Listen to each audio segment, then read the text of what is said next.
If you love great stories, you've come to the right place. Subscribe to my channel to make sure you don't miss any new videos. Like and share this video with your friends if you enjoyed it, and let me know your thoughts in the comments below.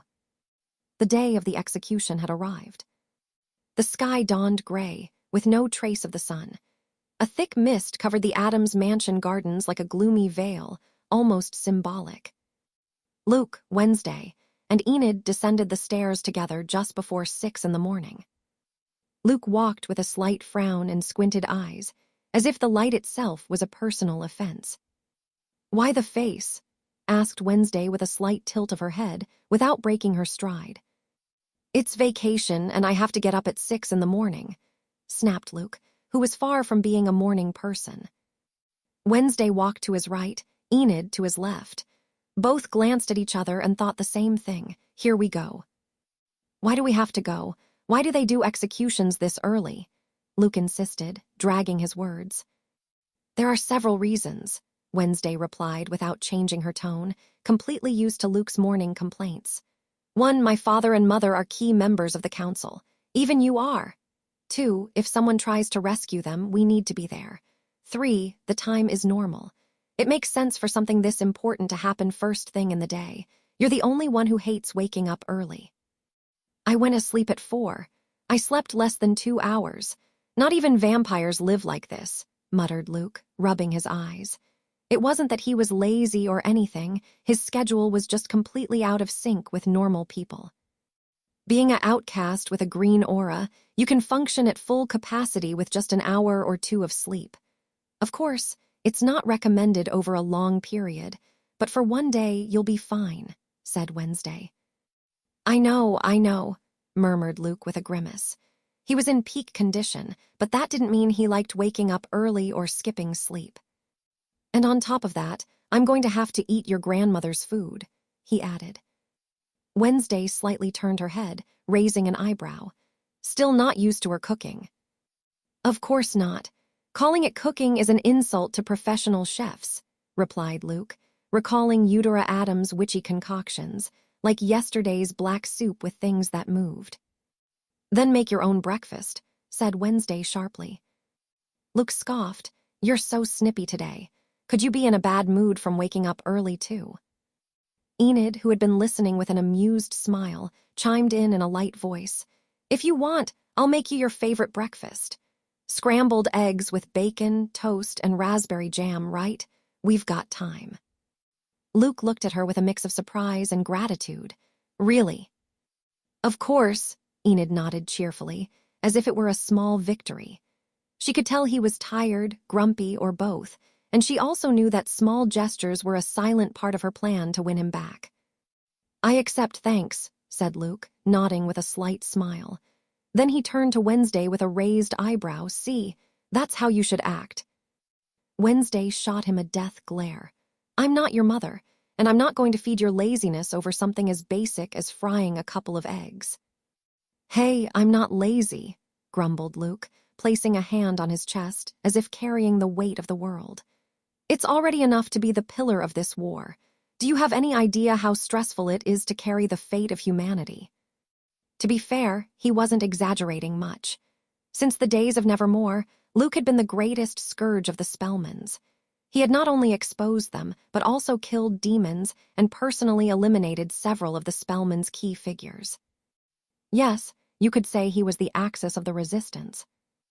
Enid chuckled softly at his dramatics. "Then you've earned it. Let me handle it." "Still," said Luke, thoughtful, "let me help you with breakfast. You don't know the kitchen where the civilized ingredients are. And I don't want to leave you alone with Wednesday's grandma. She's, let's say, a bit extravagant." "Perfect," said Enid happily. It was clear she liked the idea of making breakfast with Luke. Wednesday watched them in silence. She wasn't jealous. Not really. Enid was her best friend, and she herself had proposed the polyamorous relationship so as not to lose her or watch her suffer. But that didn't mean she wanted to be left out of making breakfast with Luke, something they had never done together. "I'm coming too," Wednesday said suddenly. "You too?" asked Luke, raising an eyebrow. "Yes, I have no interest in eating my grandmother's culinary recipes this morning, said Wednesday in her typical neutral tone. Luke smiled, amused. Weren't you the one devoted to black soups with floating eyeballs? Without warning, Wednesday pinched his arm. I got used to normal breakfasts, your fault. That sounded like a compliment disguised as a threat, murmured Luke with a smile, rubbing his arm. After preparing breakfast together, the three of them sat at a round black wooden table, each with their plate in front of them. The aroma of breakfast filled the dining room with a warmth that contrasted with the grim decor. In addition to them, there were Gomez, Morticia, Fester, Pugsley, Eudora, and Natasha. The only one missing was Naira, who was still asleep, as any good nocturnal creature would be. Fester was the first to speak, while devouring a piece of bread soaked in a thick, oddly colored liquid that Luke and Enid silently agreed not to ask about. Today's a great day, said Fester enthusiastically, his mouth half full. It's been years since I've seen an official execution by the council, and not just anyone, the Spellmans. Psychics of ancient lineage, gotta dress for the occasion. What do you think they'll use to kill them? I hope they use the guillotine, said Pugsley, eyes still perpetually sunken, stabbing his sausage hard with a knife. His gaze had grown slightly more disturbed ever since he found out Tuesday was actually Luke. Ah, the guillotine, nodded Gomez with a nostalgic smile, like he was reminiscing about a fine aged wine. A classic, son, lethal, swift, and foolproof if the blade is sharp enough. Too quick, no pain. There's no lesson to be learned in an instant death, said Wednesday. What if they burn them? Suggested Fester, thrilled. Yes, pour dark oil on them and foosh, a human bonfire in the name of outcast order. Gomez let out a loud laugh, gently slapping the table with his palm. Another classic, burning witches never goes out of style, though this time it's not out of superstition, but by court order. What if they bury them alive and wait for the worms to do the rest? Suggested Natasha, crossing her legs elegantly, as if discussing the weather. Painful, yes, but far too slow. The council prefers punishments that are symbolically forceful, not eternal, said Morticia, bringing the cup to her lips. Natasha nodded slightly. Good point, too slow for outcast bureaucracy. I'd go with hanging, said Wednesday then, as casually as someone choosing coffee over tea. Everyone looked at her. Luke swallowed a bite of his toast, knowing that whatever was coming next wouldn't be exactly refined. But not a proper hanging, Wednesday continued with her signature macabre calm. No precise measurements for a clean neck break. I'm talking old school. Unstable platform, rough rope, short drop. One that doesn't snap the neck, one that doesn't kill them instantly. Let them kick around, murmured Fester with a slight maniacal grin. Wednesday nodded. Exactly, a slow strangulation, spasms, convulsions, gradual silence as the face turns purple, a death with a message. I like your style, my little viper, said Gomez with a crooked smile. Poetic and brutal, just the way it should be for people who make deals with demons. You've definitely inherited good taste, Morticia approved, nodding softly. And what do you think? Luke asked Enid in a low voice, turning his head toward her. Enid blinked a few times, glancing around with an uncertain expression. It was the first time she was spending real time with her best friend's family. Even though the outcast world was harsh and violent when it came to criminals and other matters, she herself had fought in battles, killed criminals in battles, and witnessed horrifying things. This felt different. Casually debating over toast and coffee, which method of execution was more fun or poetic felt surreal. Even Luke, who had killed countless enemies without flinching and bore the weight of being one of the war's pillars, looked slightly out of place. He had a normie soul deep down. Video games, movies, comics, TV shows. His cold efficiency in eliminating threats could match Wednesday's. Yes, but he'd never discussed the artistry of death while spreading raspberry jam. I just want to finish my breakfast before someone mentions another execution method, Enid finally murmured. Gomez let out a hearty laugh. Now that's the attitude of a sensible girl. Fester, on the other hand, looked disappointed. Bah. Overly sensitive youth. Sensitive, said Luke, turning his head slightly toward him with a raised eyebrow. Shut up, Baldy. Enid's fought in more battles than you can count on your fingers. Are you just jealous of her hair? Fester squinted with a maniacal grin. Ah, so you're defending your second girlfriend now, Poe. You want to fight. You're provoking me, pretty boy. As he said this, Fester slowly rose from his chair, eyes gleaming with excitement, as if he were waiting for someone to finally give him permission to blow everything up. Luke stood up too, completely unafraid, a crooked smile forming on his face. Oh, looks like we're adding a third execution to today's schedule. Want a rope? Want me to set you on fire, or should I behead you with eclipse? Despite the imminent chaos, Enid smiled faintly. That Luke would defend her like that, without hesitation, filled her with a warmth she thought she'd lost long ago. Sit down, Fester, said Natasha firmly, setting her cup down on the table. Her sharp eyes locked onto his.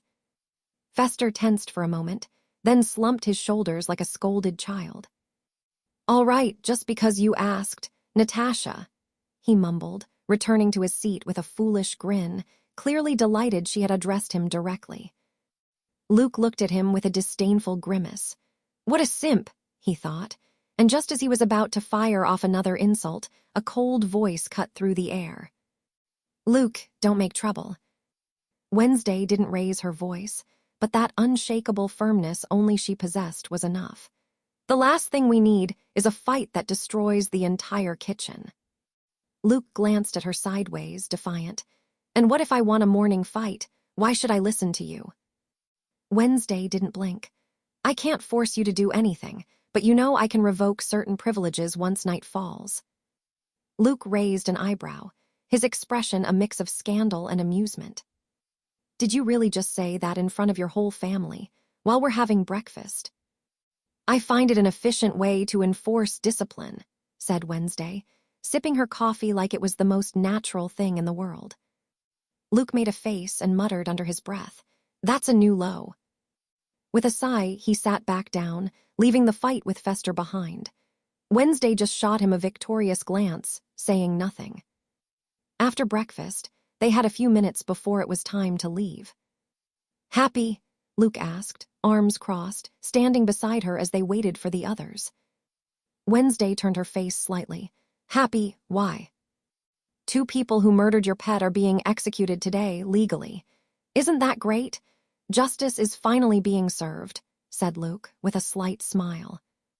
Wednesday stared at him silently for a second, then arched an eyebrow. Funny. You didn't seem to enjoy the breakfast debate about execution methods, but now you throw out a line like that. Luke tilted his head and finally shrugged. It's true they killed Nero, Wednesday continued, with no trace of emotion. But I don't think that crime alone is enough for me to take pleasure in their deaths. I'm not that vindictive. She went on, her tone even sharper. He was a scorpion, an arachnid. A good companion, yes, but not a human.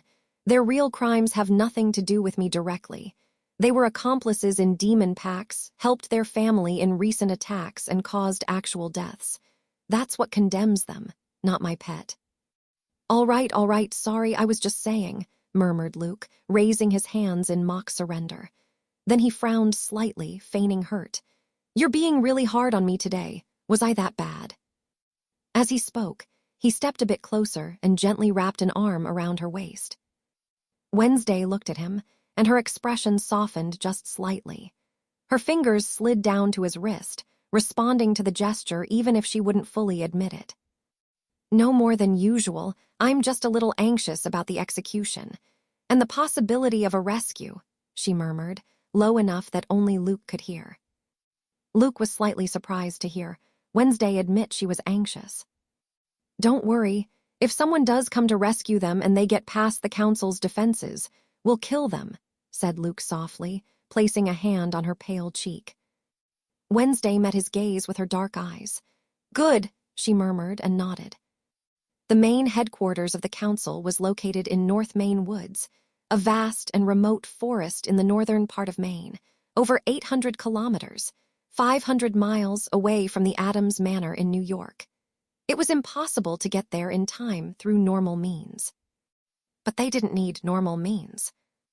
In one of the underground chambers of the manor, hidden beneath the east wing, there was a restricted teleportation structure linked to specific enclaves of the outcast world. "Is everyone ready?" asked Morticia as the circle of runes began to glow. "Is it safe?" Enid asked, looking at the carved lines with a hint of unease. Her family wasn't as old or wealthy as the Adamses. They didn't have such advanced technology. "It's safe in most cases. I use it all the time to go to work," said Gomez with a wide grin, stroking his mustache. "It will drop us about 3 kilometers from the official entrance. Just enough to avoid the scanners protecting the perimeter," Morticia explained calmly. "And so the Guardians recognize us without it seeming like an invasion." Fester rubbed his hands together, excited. Let's go. I don't want to miss the High Judge's opening speech. He's got the most ridiculously deep voice I've ever heard. A gem." One by one, they began to step through the portal. The air crackled with compressed energy. In the blink of an eye, they vanished. The only 2 people left at Adams Manor were Eudora and Naira, who was still asleep and unaware of anything. The arrival was instantaneous. The group appeared in a clearing surrounded by towering oaks and pines, their treetops lost in the morning mist. The air was cold. There were no paved roads, just a compact dirt path, barely visible. They moved at a moderate pace. The walk was 3 kilometers, 1.8 miles, about 30 minutes at their current speed. Of course, if they all decided to sprint, they could make it in under 5 minutes, but there was no need. They had time. Eventually, the council's headquarters rose before them. Hidden among hills covered with ancient trees, the structure emerged. The building was made almost entirely of black marble, with imposing columns reaching over 20 meters high. The facade was sober yet intimidating. The main entrance was guarded by 2 council sentinels. Their uniforms were simple, long dark gray robes with high collars, and the council's emblem embroidered in silver on their chests. Despite their stoic appearance, upon recognizing the approaching group, both guardians nodded with visible respect. "Good morning, Mr. Adams," greeted one of them with a slight bow of the head. "As per protocol, we must register the full name of each person present. The council requires a complete list of all attendees for today's event, for security reasons." Gomez smiled with that elegant and relaxed charisma that defined him. "Of course, let's proceed." Even though no one said it out loud, they all understood that this simple gesture, a name list, implied the council hadn't ruled out the possibility of attacks, riots, or incidents during the gathering. One by one, names were spoken and entered into a tablet by one of the guards. When it was Luke's turn, the atmosphere shifted. The guard in front of him, who had remained almost statue-like even for names like Gomez or Fester, barely raised his eyes. Just a second. A subtle pause, but enough. His eyes widened slightly. It was a mix of recognition, respect, and fear. Luke Poe, the young man known for having killed 3 elder demons in direct combat. Especially 2, Mortimer and Aldrich, since he only helped at the start against Vespera, injuring her before going after Aldrich. And everyone already knew he was the one who killed Elliot Spellman in the Sunnyvale incident. Most unsettling of all, the bearer of 4 psychic auras.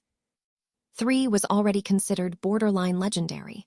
4, no verified records existed. "Name, please," the guard said, voice firm but more tense than before. "Luke Poe," he replied lazily, eyes half closed like someone who'd been dragged out of bed too early. The guard nodded, quickly wrote the name down, and looked away, as if holding eye contact would be too much. His partner also glanced at him sideways, openly this time. They said nothing, but their reactions spoke volumes. Once the list was complete, the grand marble doors opened without a single touch, revealing an interior colder, quieter, and more solemn than the outside. The group entered. And when the doors closed behind them with a sharp, echoing thud, the 2 guards on the other side exhaled deeply. as if they'd been holding their breath since the moment the visitors appeared in the forest. The pressure emanating from the group was suffocating. Gomez Adams, one of the highest-ranking members of the council, his presence alone demanded respect. Fester, his older brother, no official title, but a reputation feared for how unpredictable and chaotic he was, mad and eccentric, and everyone knew he was a brutally powerful psychic. Morticia Adams, direct descendant of one of the 6 great psychic families, the Frumps. In the past, her blood alone would have guaranteed a high seat in the council. Her gaze was as lethal as her lineage. Wednesday Adams, daughter of 2 legends, with an icy presence, a stare that seemed to pierce flesh and analyze the soul. Many said she was more intimidating than her own parents. And yet, it was Luke who chilled their blood. Despite his slouched posture, despite the casual clothes and the expression that showed more annoyance than hostility, there was something about him that tightened the air. As if beneath that calm, there was something that, if unleashed, could destroy everything. The rumors didn't help. Since Sunnyvale, Luke had made only 2 public appearances. The first, months ago, when he killed Mortimer Spellman, an intermediate demon, and dozens of Maraks, all by himself. The second mission, much more recent, was when he saved Wednesday's group, taking on multiple enemies. There, he defeated Aldrich, wounded Vespera, and helped capture Jane and Anna Spellman. Luke had turned a well-executed Spellman trap into a trap for them. He flipped the situation with just his arrival and defeated them all. And according to those who saw him fight, no one even touched him.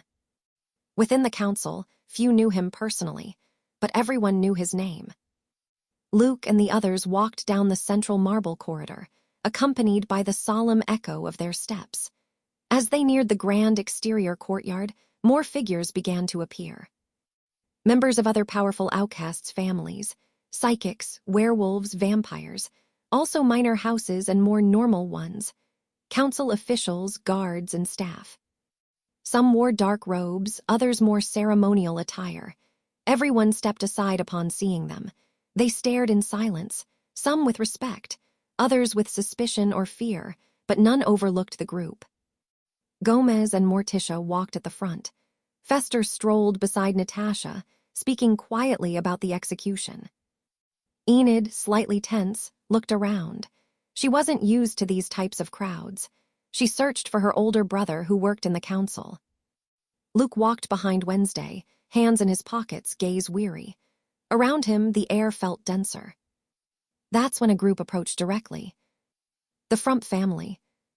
A Gothic, elegant, and rigid delegation. Unlike the eccentric, dangerous, and almost carnivalesque aura of the Addams family, the Frumps embodied pure psychic aristocracy. Solemn, proud, cold, always immaculate, always judging.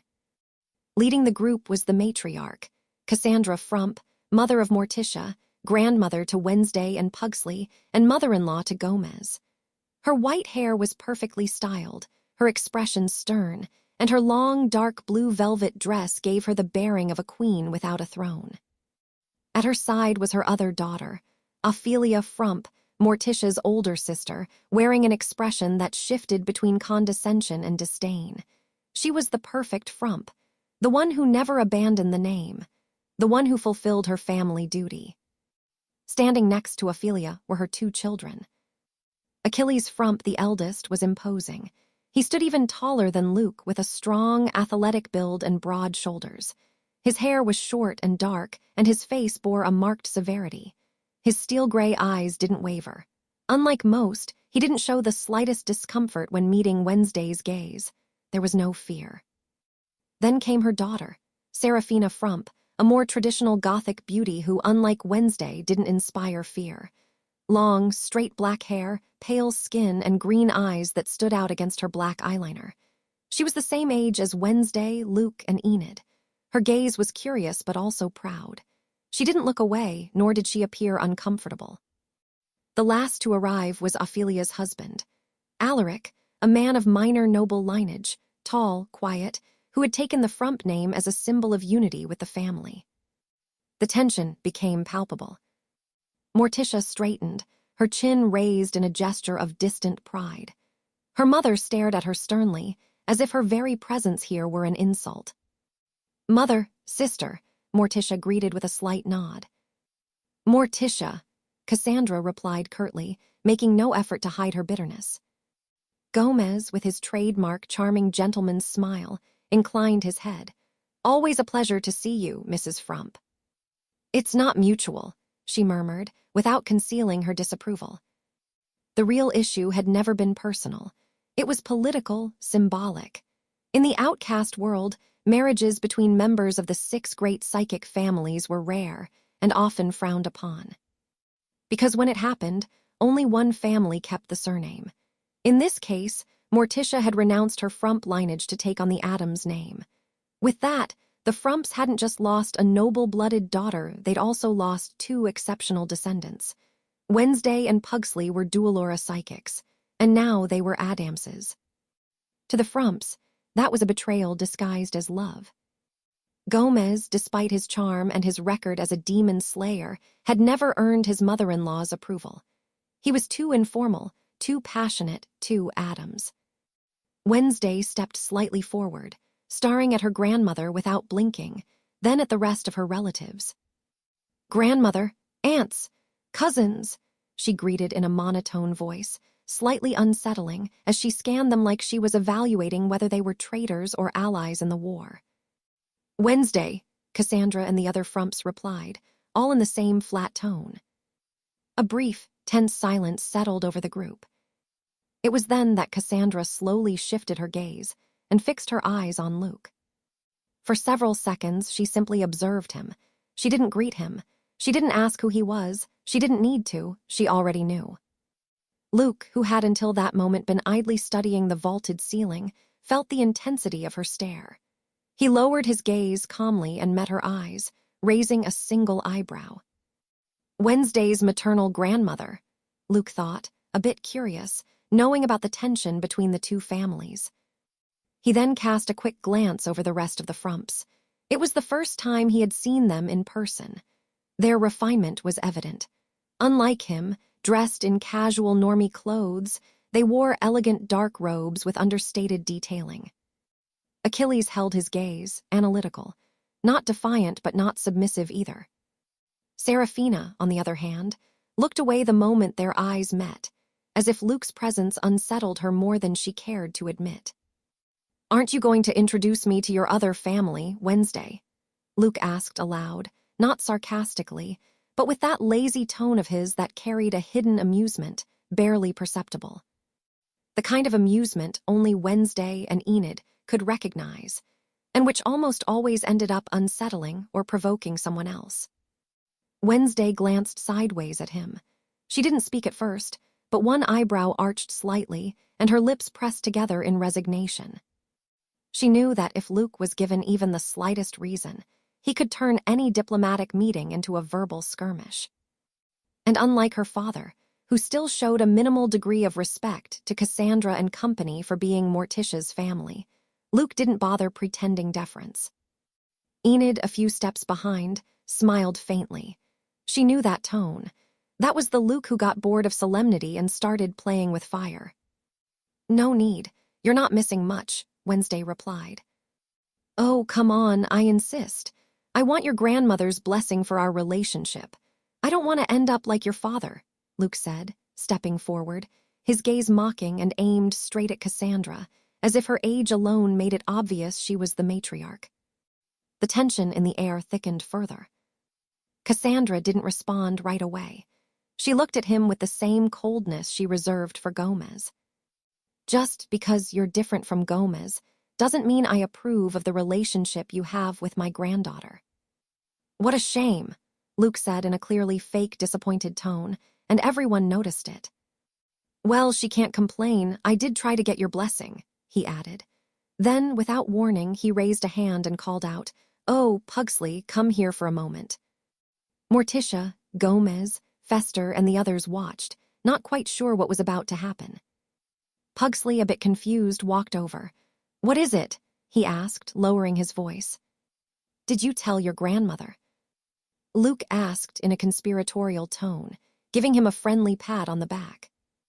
"Tell her what?" Pugsley replied cautiously. "Your second aura, the one that awakened less than 2 months ago. You know, that insignificant little detail." Pugsley opened his mouth, but didn't manage to say anything. Cassandra didn't need to hear more. Of course she knew. The rest of the frumps did too. Luke looked at Cassandra with a smile, as if commenting proudly on his little brother's achievement. "Isn't it great having 2 grandchildren with dual auras? That has to be a record, doesn't it? And even if he carries the Adams name, he does have frump blood." Ophelia lowered her gaze slightly, and her husband Alaric looked away, visibly uncomfortable. Serafina pretended to be studying the floor. Achilles, on the other hand, clenched his jaw. Cassandra, with icy composure, stepped forward. She looked at Luke with the kind of authority one only earns after living over a century. "You have a talent for provocation, but if you expect me to fall for it, you're mistaken," the old woman said, her voice low and sharp as a blade. "The council is not a playground, young Poe, and here diplomacy outweighs power." The smile Luke had worn before vanished completely. For a second, the air seemed to grow colder, as if his gaze alone could alter the atmosphere. He looked Cassandra directly in the eye, unblinking. "Outweighs power," he repeated with barely concealed disdain. "Ask the Spellmans if diplomacy did them any good against me." He took a step forward. "If they didn't have ancient psychics still alive, thanks to demon pacts, I would have wiped them all out by now." He walked past the old woman without haste. When he had almost left them behind, he paused briefly, glancing over his shoulder. "Goodbye, Frump family. It was a pleasure meeting you," he added lazily, raising a hand in a half-hearted wave. "Enjoy the event," said Morticia, who had remained silent until then, her posture perfectly straight. Cassandra didn't reply. She just kept her eyes fixed on Luke's back. Gomez gave a brief diplomatic nod. He said nothing. Wednesday looked at her grandmother, then at her cousins, and without a word, turned on her heel to follow Luke. Enid, who had watched everything attentively, followed Wednesday. She almost seemed to enjoy the restrained chaos. One by one, the group resumed their walk. Luke was already ahead, hands in his pockets, his relaxed figure a stark contrast to the storm he left behind. After that confrontation with the frumps, Wednesday caught up to Luke with her precise stride. "Very diplomatic of you," she remarked in her usual dry, sarcastic tone. Luke shrugged slightly, glancing at her sideways. "I was quite polite and diplomatic. Compared to the look your grandmother gave me, I was almost charming." Enid joined them too, adding with a smirk, "If that's diplomacy, I don't want to see what you're like when you're not being diplomatic." "Was I that rude?" Luke asked, raising an eyebrow at both of them. "Yes," Wednesday and Enid replied in unison. "You hit them right where it hurts.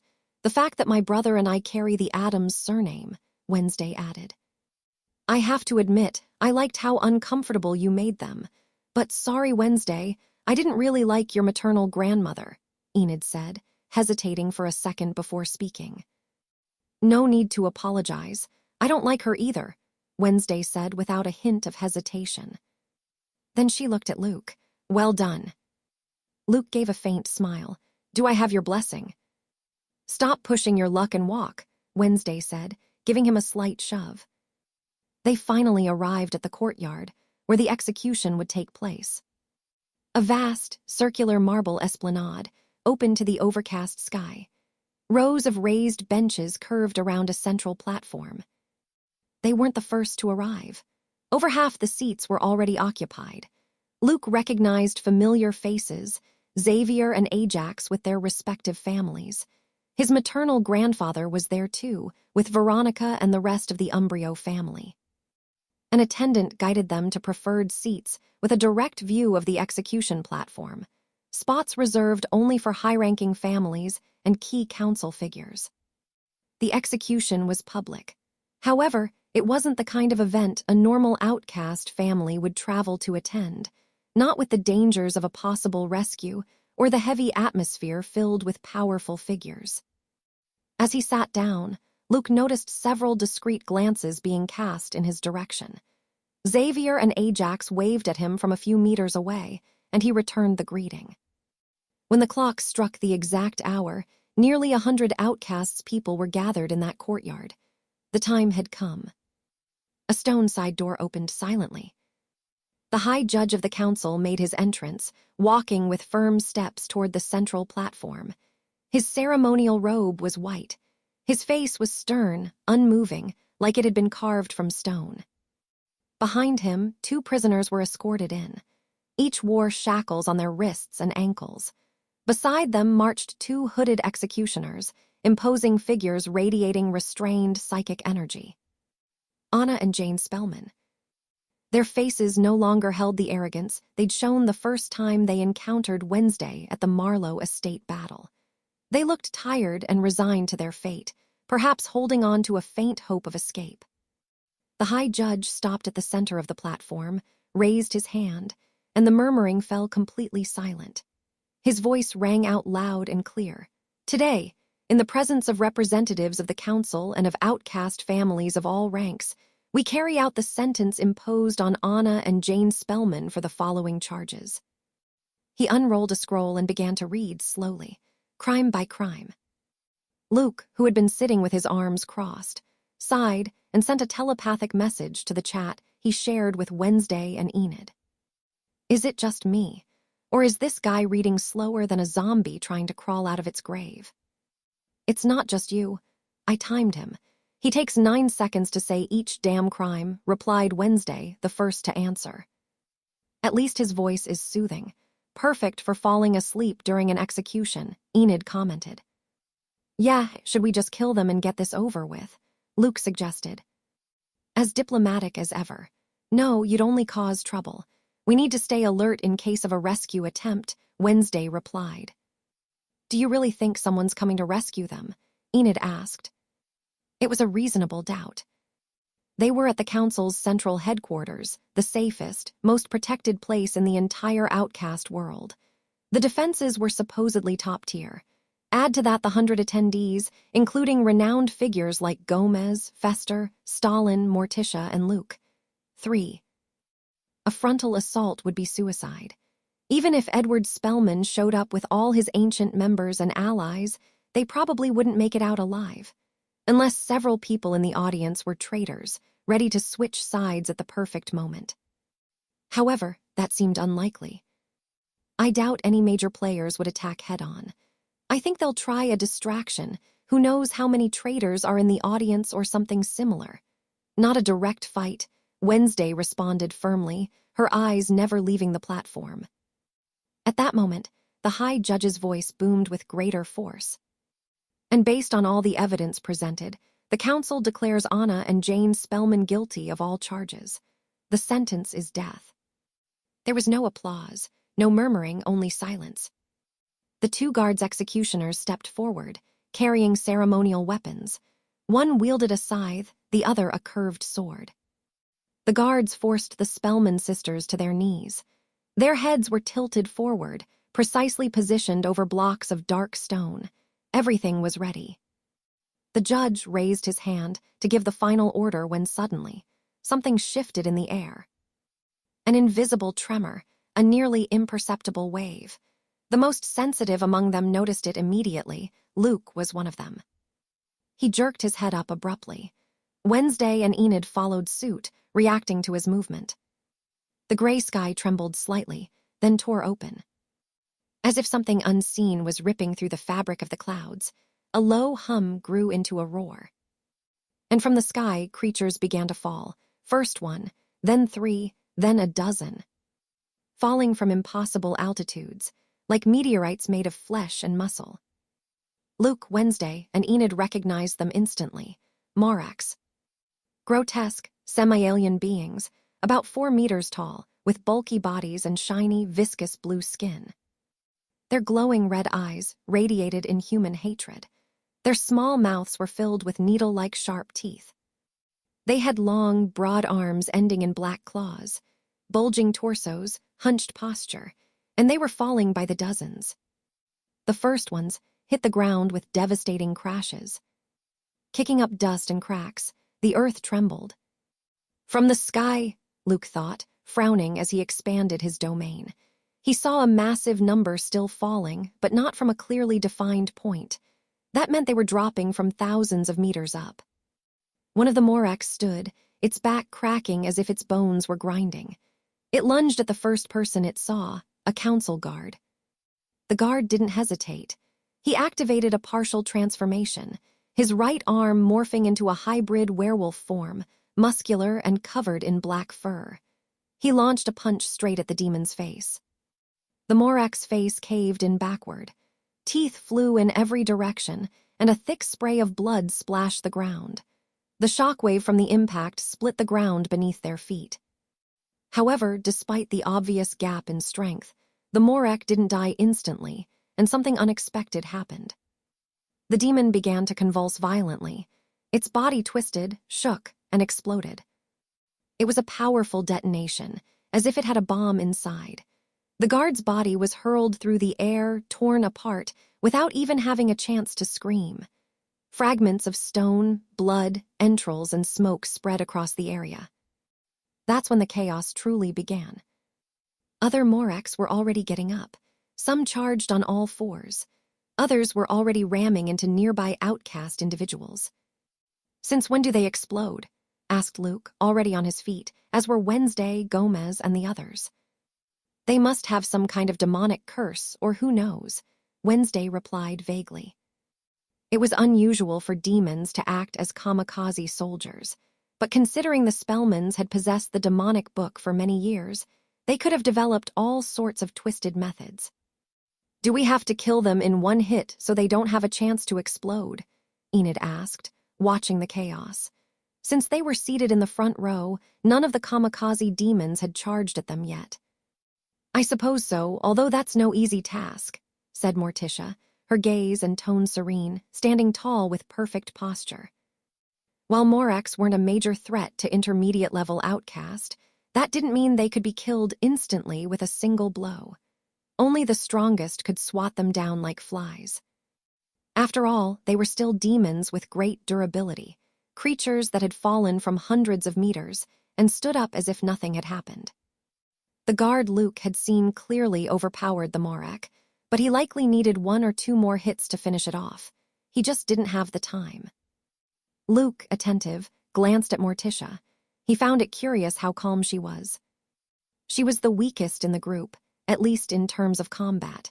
Her violet aura wasn't meant for combat, and while her body was stronger than an average human's, she wouldn't survive a direct explosion.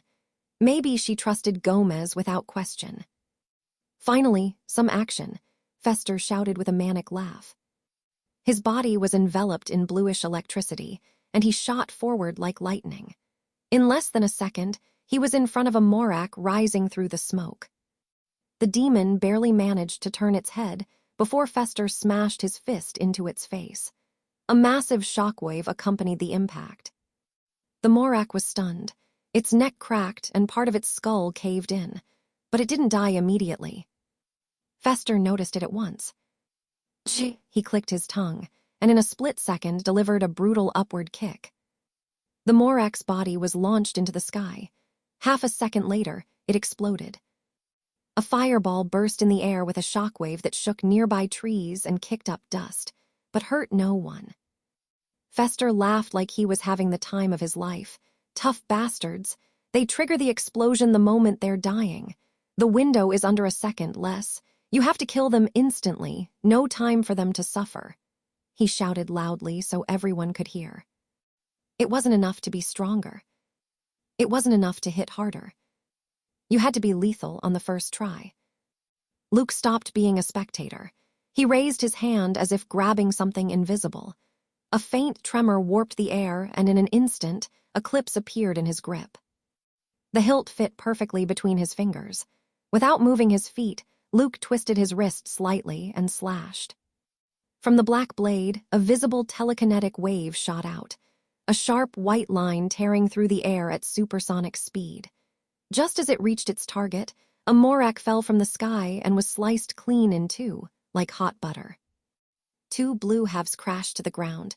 without even managing a roar or landing. Wednesday saw it all. She knew that kind of perfect timing was no accident. Luke had seen that moment before it happened. Gomez, who until then had been holding back his power, cracked his knuckles. Darkness spread like a thick smoke around him, and gloves made of pure shadow appeared on his hands.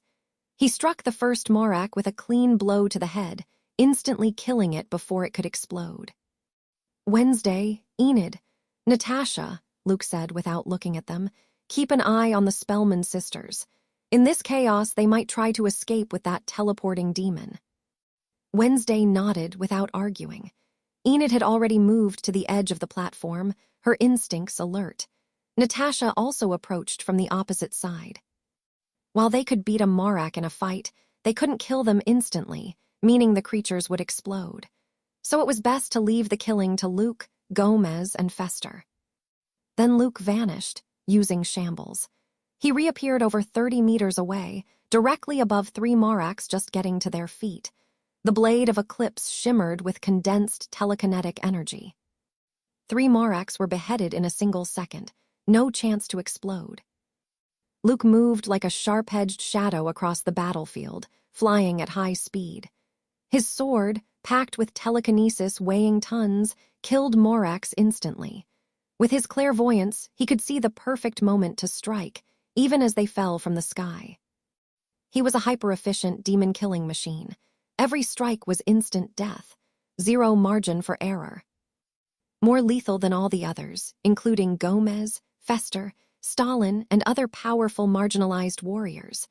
Battle-hardened werewolves, century-old vampires. All of them were powerful adults with decades of experience. But Luke, having just turned 17, was already above them all. He wasn't just strong, he was efficient, unstoppable, and precise. Against an enemy that explodes if not killed immediately, Luke was the perfect answer. Many of those present were seeing him fight for the first time, and were stunned by the strength he displayed. Out of all the outcasts gathered here, only a few could kill a Morak instantly. Because of that, Luke, with his efficiency, lethality, and speed, saved many lives.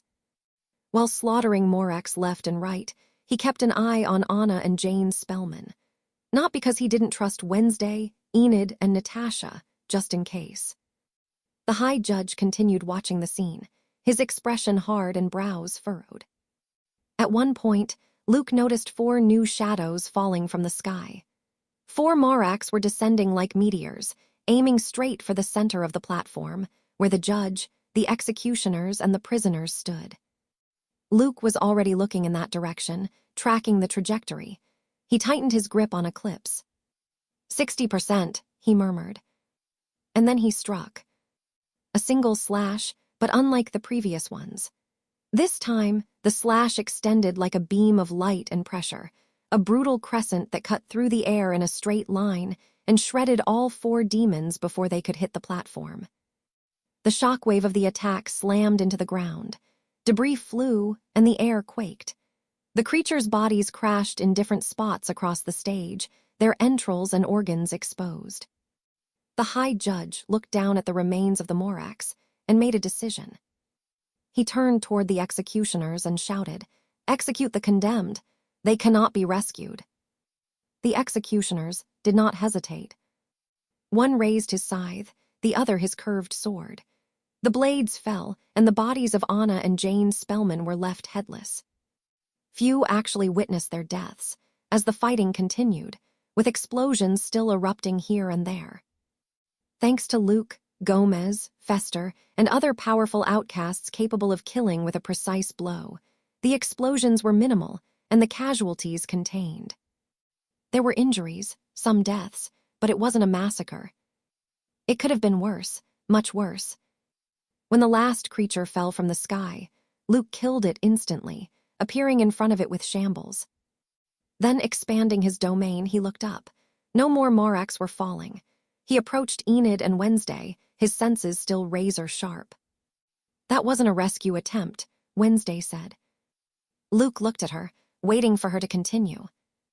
"It was a message that even at the Council's headquarters, we can be attacked," she added. The high judge, who overheard, agreed with her. It was a show of weakness that such a thing had occurred, and it couldn't go unpunished. The judge, Gomez, and other high-ranking members quickly began giving orders to find even the slightest clue as to how in hell someone had managed to summon Morax from the sky, directly above the courtyard. The place had been ravaged by explosions, and the counterattacks of the defending marginalized. And so, the execution of Jane and Anna Spellman ended in success, albeit with a bitter taste, tainted by a terrorist attack. It had been just over 20 days since the public execution of Anna and Jane Spellman. The sentence had been carried out successfully, but not without consequences. The demonic attack left 8 dead, several seriously injured, and large sections of the council courtyard destroyed by the explosions and the fierce battle that followed. Since then, the war had intensified. Far from retreating after the blow, the Spellmans increased the pressure on all fronts. More and more attacks began to emerge in small normie towns like Shadyside, Jericho, etc. Towns with only a few thousand inhabitants became targets for vampires, cultists, and other threats. There was also the issue of traitors infiltrated within the council. Thus, the council had to deal with 3 fronts simultaneously. First, the battles against the Spellmans, their allies, and the demons they controlled. Second, the internal purge of traitors. Third, the attacks from neglected outcast groups who, emboldened by the chaos and the Spellmans' influence, began launching raids on normie towns. These reckless acts caused growing tensions with the normie governments. Despite everything, the council's side maintained a slight advantage. Thanks to their numerical superiority and the fact they had won the most critical battles, they still held the initiative. These victories included the assassinations of Mortimer, Aldrich, Margaret, and Vespera, now joined by the elimination of another ancient demon, taken down in a lightning-fast operation led by Luke and backed by Fester and Stalin. Luke shone every time he set foot on a battlefield or a town plagued by mad outcasts, demons, or Spellmans. His supersonic speed gave him exceptional mobility to repel threats. His presence was synonymous with victory. His strength grew daily, forged in battle and training. His arsenal of powers, combined with Eclipse, made him nearly invincible. He only had to avoid being caught in a trap facing several ancient Spellmans at once, and even then, he didn't fear it. Unless it was all the demonic Spellman elders plus Edward coming at him at once. Since the execution interrupted by the explosive Morax, his reputation had skyrocketed. People now spoke of him with reverence, a prodigy, a monster, a living weapon. An unstoppable legend. But he wasn't the only one shining. Wednesday and Enid also stood out. Wednesday, in particular, had taken on the role of a ruthless strategist. Cold, logical, methodical. She dismantled ambushes, neutralized Spellman supply routes, and led the internal purge with surgical efficiency. Without mercy, without hesitation. Enid, for her part, showed remarkable growth. No longer just a fierce fighter in wolf form, her intelligence, initiative, and ferocity made her a key piece of the team. But not everything was victory. There were also casualties on the council's side. And with the attacks on normie towns, relations with human governments grew dangerously strained. A total rupture was narrowly avoided, maintaining a kind of truce held together by fragile diplomacy and veiled threats from the council. Warnings that if the normies turned against them, they'd be giving neutral or good-aligned outcasts more reason to join the Spellmans. Amid all this, Luke, Wednesday, and Enid lived together in the Adams mansion. The 3 of them, in the chaos of a war, explored their polyamorous bond with an almost eerie calm. Their missions together, their training, the nights they shared, when they weren't out on a battlefield or assignment. They had strengthened their bond. Wednesday, as always, remained composed, keeping an eye on Luke and Enid as their connection grew, because she wanted this to work, and the results were promising. Luke found himself surprised by the resurgence of feelings for Enid, emotions he thought long buried.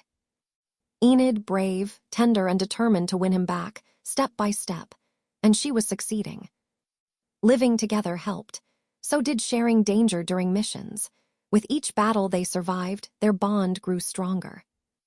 However, there was a painful loss that left this reconquest by Enid in the background: Andrew Sinclair.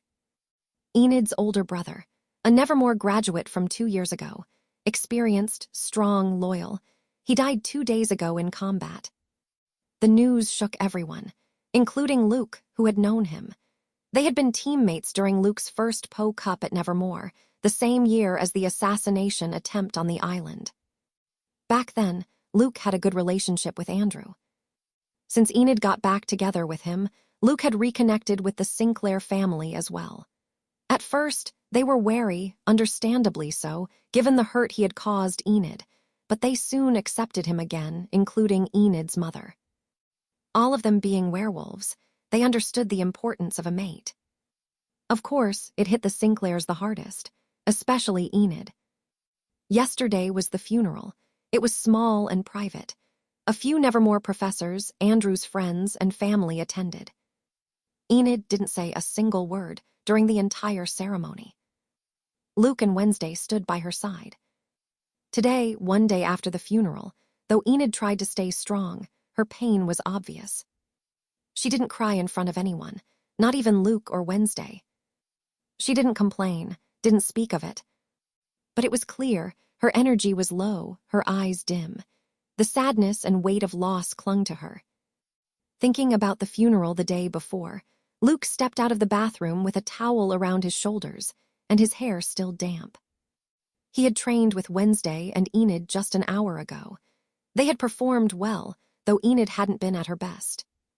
As he walked into the hallway, he saw Wednesday waiting for him, her back against the wall, arms crossed.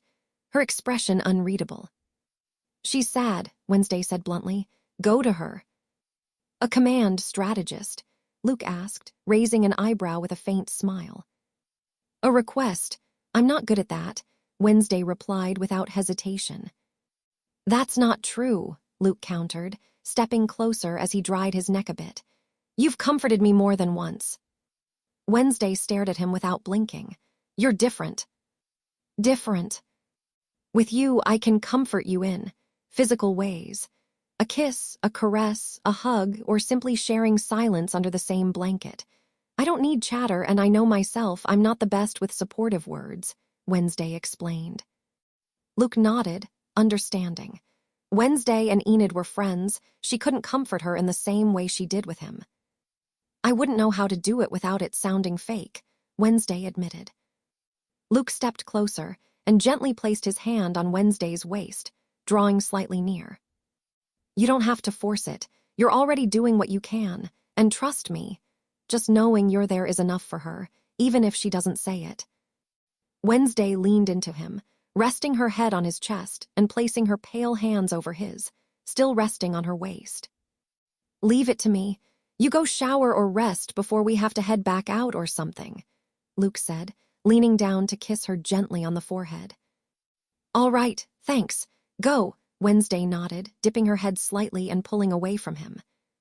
Without another word, Luke walked down the hallway toward Enid's room. With each step, however, something stirred in his stomach, a tension he wasn't used to, nerves, rare for him.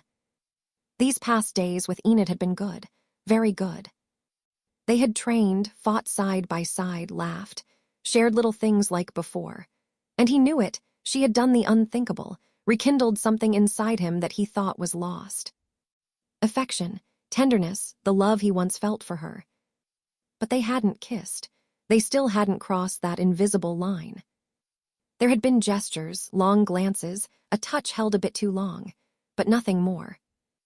Besides, he wasn't exactly an expert at comforting either. He and Wednesday shared that flaw, an emotional ineptitude masked by strength or sarcasm. Let whatever happens happen, Luke thought, sighing inwardly as he stopped at Enid's door. He knocked twice, softly. Knock, knock. A few seconds passed. Then, from inside, a muffled voice replied, "Come in." Luke turned the doorknob and opened the door. The room was dim. The lights were off, with only a small lamp in the corner casting a soft, warm glow. The decor was typical Enid. Pink tones, cute-shaped pillows, a fluffy blanket at the foot of the bed, posters and trinkets that clashed completely with the rest of the Addams mansion. But the cheerful energy that normally pulsed through Enid's room was gone. On the bed, completely covered by a pastel-colored blanket, only the tip of Enid's head was visible. Just a strand of her blonde hair with pink highlights peeked out from under the sheets. Luke carefully closed the door behind him and began walking toward the bed, moving silently. He sat down gently, feeling the mattress give under his weight. Enid, sensing his presence, slowly turned over, giving him her back, as if she didn't want to be seen. Luke lowered his gaze for a moment. He took off his shoes and calmly climbed onto the bed. He leaned against the headboard, stretching his legs out slowly. Then came silence. At that moment, an image came to Luke's mind. A memory from a few days ago, before Andrew's death. Enid and him, in the garden, a long conversation filled with small smiles. They had drawn close, almost without realizing it, and their faces had ended up just inches apart. They almost kissed. But at the last second, he stopped. The image of Wednesday had flashed through his mind like lightning, and he pulled away. Enid hadn't been upset. On the contrary, she smiled, as if that almost had been enough, as if she saw it as a win. Luke shook the thought away and looked at Enid, still facing away from him. "Are you okay?" he asked softly. The moment the words left his mouth, he felt stupid. Of course she wasn't okay. That was the best opening line he could come up with. A cliché, empty phrase. Several seconds passed. Then Enid replied in a dry tone, still not turning around. "Yes." Luke tilted his head, sighed, and said, "That yes makes me want to throw myself out the window." Not the best joke, not even close. In fact, the moment he said it, he regretted it. He closed his eyes for a second, pinching the bridge of his nose, as if trying to turn back time, but unfortunately he had no such ability. Enid didn't reply, and silence filled the room once more. Then, without saying a word, Luke let himself fall to the side and lay down behind her. He carefully extended his arm and gently wrapped it around Enid, holding her from behind. His arms encircled her through the blanket that still covered her completely. He only touched her through the fabric. Enid flinched slightly. Her body gave a small, involuntary jolt. Not because she didn't want it, but because she hadn't expected it. Little by little, her breathing slowed.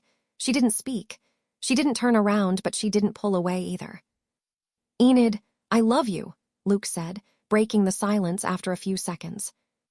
Enid's breathing seemed to stop. She had expected those words even less than the hug. "I just wanted to say it," Luke added, and then fell silent again. After a few seconds, Enid turned around, looking at Luke from just inches away. He could see her eyes were red from crying. "Really, you're not just saying that to cheer me up," Enid whispered. "Of course not. I just wanted to tell you because it's how I feel, and I thought you should know, for the..." Luke replied, not finishing the sentence. "The Reconquest," Enid completed it for him. "Yeah, the Reconquest," Luke said with a small smile at the term. "You can consider the reconnection mission a success. I'm telling you so you can lean on me. I want you to trust me, I don't like seeing you sad and shutting yourself away," Luke added. Enid gave a small nod, feeling a warmth in her chest. She opened her blankets, hugged Luke tightly, and began crying into his chest.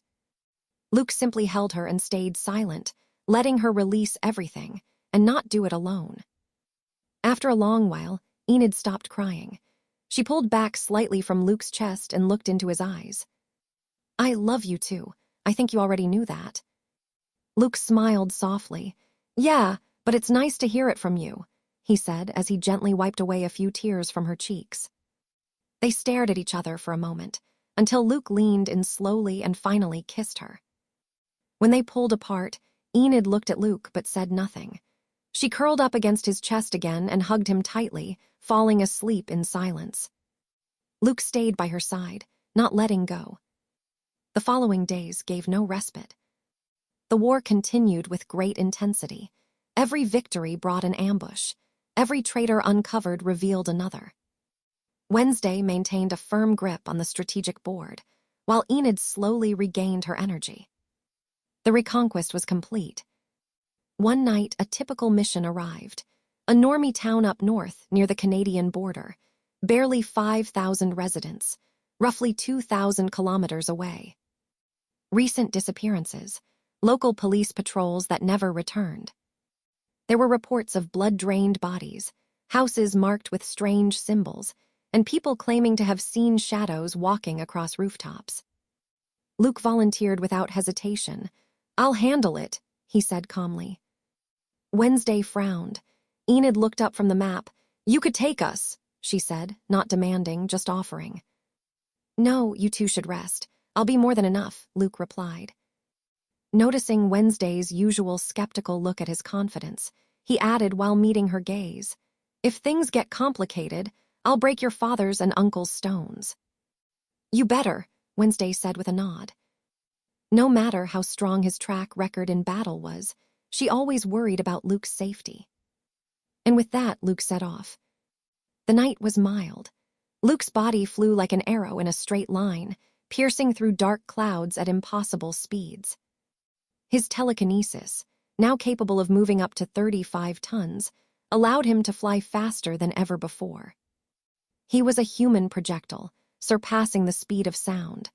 About 2,000 kilometers away, at his current speed, he estimated it would take around 30 minutes to arrive. If he increased the thrust pressure with precision, thanks to his total awareness of the environment, he could reduce it to 15 minutes. But he didn't believe the situation was dramatic enough to go at full speed. Once he was close enough to detect the town with his expanded domain, he felt it. Death. Many dead. More than half the population dead, thought Luke, frowning. According to what Wednesday had told him, the town was called Davenport Hollow. It didn't appear on tourist maps. It was very remote in hard-to-reach areas.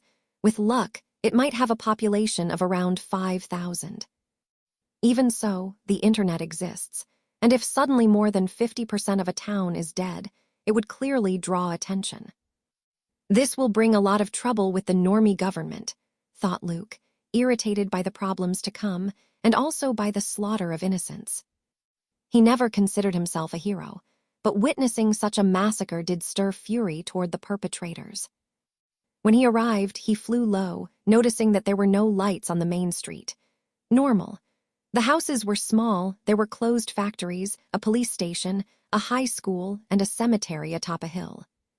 He descended slowly, landing soundlessly in the middle of the asphalt, in front of the welcome sign. "Welcome to Davenport Hollow, founded in 1883. Here we are family." The sign was split down the middle and stained with dried blood. Luke had his domain expanded almost entirely in every direction. Thanks to his mind, enhanced by the blue aura and clairvoyance itself, he could process hundreds of thousands of data points in seconds. 2,366 normal people alive, he thought. All these people were in their homes, hiding. He could feel their fear like a constant hum. But his focus wasn't on the normies, but on 5 presences that didn't belong. 5 individuals on the hill near the town cemetery. Outcasts. No doubt about it, their energy was powerful.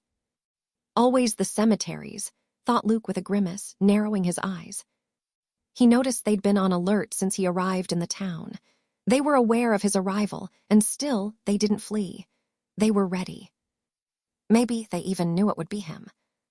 They hadn't run. That was unusual. In recent months, his mere arrival had been enough for his enemies, even entire groups, to flee before the first blow. Luke launched himself without hesitation. The air exploded behind him as his body tore through the sky at supersonic speed. In less than 2 seconds, he was already flying over the hill. The trees swayed violently in his wake. He dropped sharply, floating barely a meter above the ground, arms slightly spread. His gaze was a cold, cutting line. His feet never touched the earth. Eclipse appeared in his right hand, summoned with a simple gesture. The sword was already loaded with dozens of telekinetic tons, ready to be unleashed or used to take heads. 3 of the 5 outcasts, whose identities were hidden behind masks, were already on the move. The pressure all 5 of them felt in front of Luke was monstrous. Everyone knew he was the living weapon of the council. The young man with 4 auras. Many already considered him the strongest psychic, at least naturally. Stronger than Fester, Gomez, Stalin, even stronger than leaders of werewolf and vampire clans, not to mention other races of outcasts considered weaker. Luke's battle record was already bordering on legendary. Even so, they didn't hesitate. The 5 positioned themselves and, in a choreographed movement, drove 5 metallic pillars of a dark bluish tone into the ground, etched with glowing electric runes. The symbols vibrated upon touching the earth. A hum filled the air. Bluish electricity shot out between each pillar, connecting them as the vertices of a massive hexagon that enclosed the entire area. Luke frowned slightly. With his free hand, he barely moved his fingers, trying to use shambles to swap the stakes' positions and disable whatever they were attempting. But nothing. They wouldn't budge, which meant they clearly weren't ordinary objects. He wasn't an expert, but they were anchored into the ground, and it seemed like removing them would be difficult. They looked like some kind of dimensional seal. Each stake was activating, as if charging energy. Luke could strike them with a telekinetic slash from Eclipse, and he doubted that, no matter how mystical, they could withstand a cut from his sword. As if they'd guessed what he was thinking, 2 of the hooded figures lunged at him from opposite angles. But Luke moved faster than they did. "I see you," he muttered, his voice low and almost mocking. Eclipse struck just once. A spiraling slash, and one of the attackers was sliced in half midair. The second, against all odds, managed to dodge it by a fraction of a second. The blade passed within centimeters of his neck. Luke smiled. It was rare for anyone to evade one of his slashes at such close range. And yet that smile wasn't one of respect. It was a cold, almost mocking smile, like someone who already knows the other's fate. With his free arm, he threw an elbow. But it wasn't just any blow. His physical strength alone had reached 10 tons, and he layered telekinesis around his elbow at the moment of impact.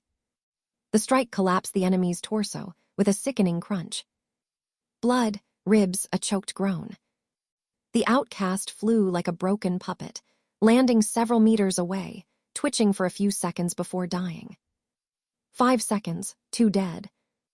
However, the sacrifice of these 2 outcasts, who were by no means weak, managing to last 5 seconds against Luke, was not in vain.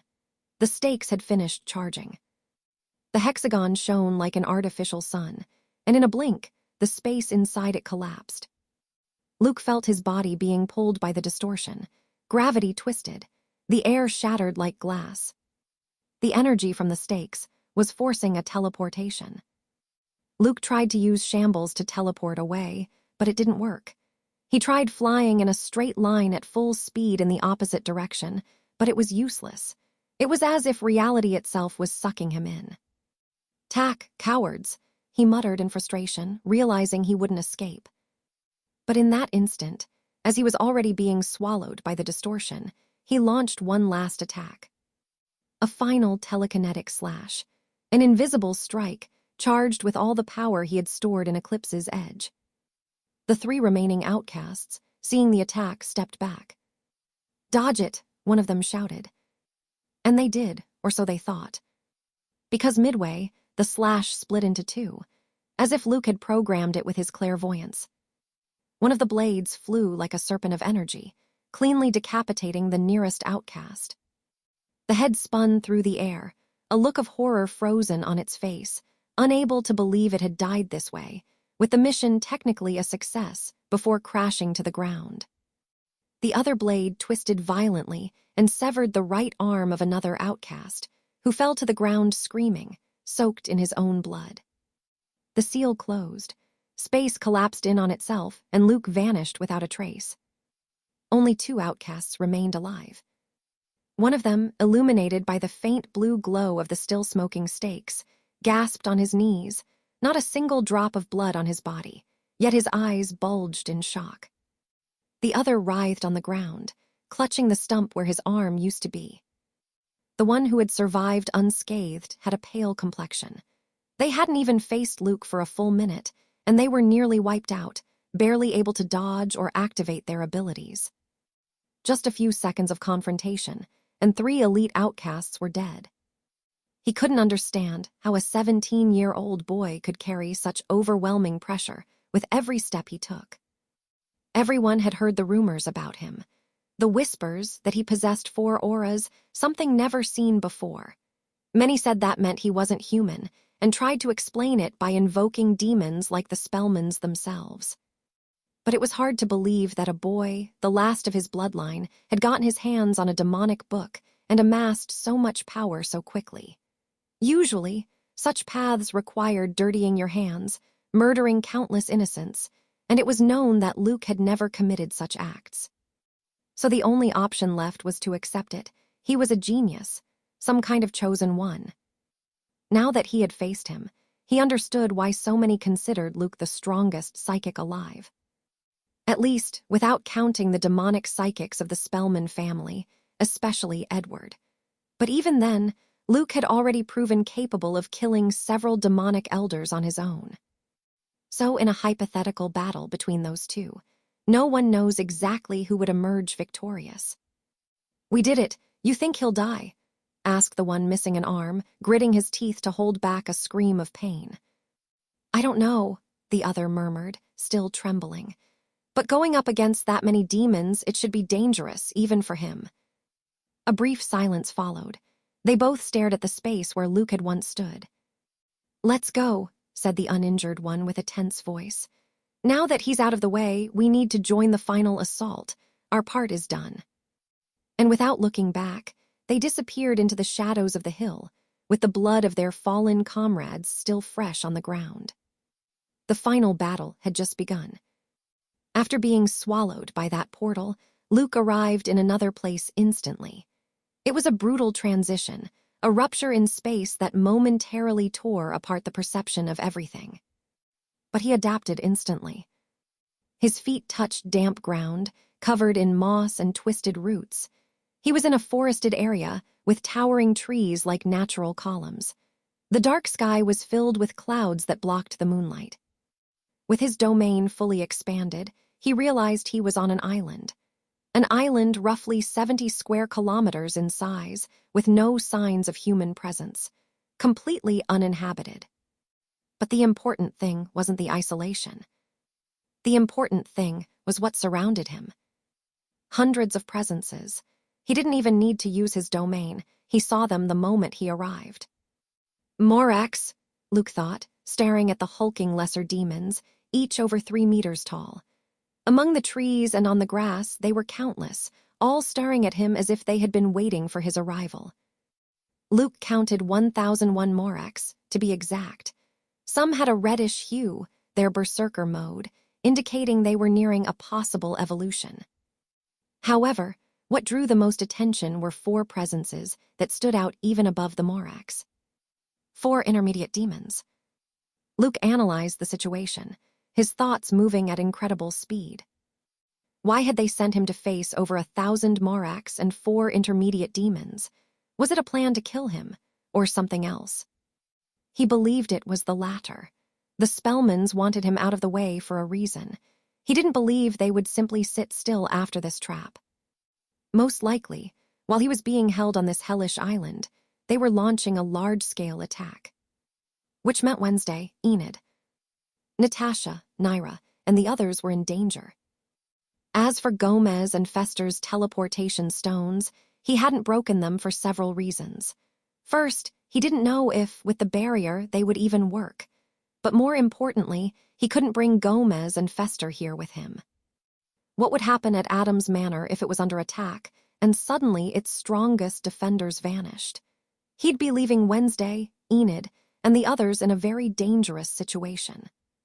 "I need to get out of here," thought Luke as he looked up. The sky was covered by a translucent barrier, barely visible to the average eye, but obvious to him. An energy dome that enclosed the entire island. Expected. If flying away had been an option, the ones behind this trap would have been simply stupid. He tried sending telepathic messages to Wednesday and Enid, but nothing. Luke lightly gripped the hilt of Eclipse. His gaze returned to the intermediate demons. He assessed their level in an instant. They seemed to be on par with Zarvok, the demon he had faced and eliminated months ago. Zarvok had an estimated strength of 40 tons, combining physical power, speed, regeneration, and reflexes. He also had a super-resistant body, though not resistant enough to withstand Luke's telekinetic cuts enhanced by Eclipse. However, judging by their height, muscle density, and the aura they emitted, these demons appeared slightly superior to Zarvok. Was this plan meant to contain him, or to try and kill him? How had these intermediate demons agreed to this? From what he had analyzed of Zarvok, that demon didn't follow Mortimer's orders to the letter. I suppose they're close to evolving, Luke deduced. The promise of devouring his soul, that of a psychic with 4 auras, must have been too tempting. The soul of someone like him could push them toward evolution, turn them into high-tier demons, or at least bring them very close to that goal. How low the Spellmans had fallen. Then again, it was hard to imagine they could fall any lower. On the other hand, if Edward, the demonic elders, and the other Spellman members had led the ambush themselves, Luke could have been in serious trouble, truly caught in a death trap. A definitive ambush. Not because he feared Edward, he didn't underestimate him, but he didn't fear facing him one-on-one. However, if Edward fought alongside the remaining demonic elders, Luke knew escaping alive would be impossible. Still, even if that scenario had happened, with his current level, his 4 auras, and Eclipse, Luke was convinced. Even if they killed him, he would take several of them down with him. And that was the part the Spellmans couldn't afford. Not anymore. After so many losses, after giving up so much ground, losing a handful of key pieces in exchange for his life just wasn't worth it anymore.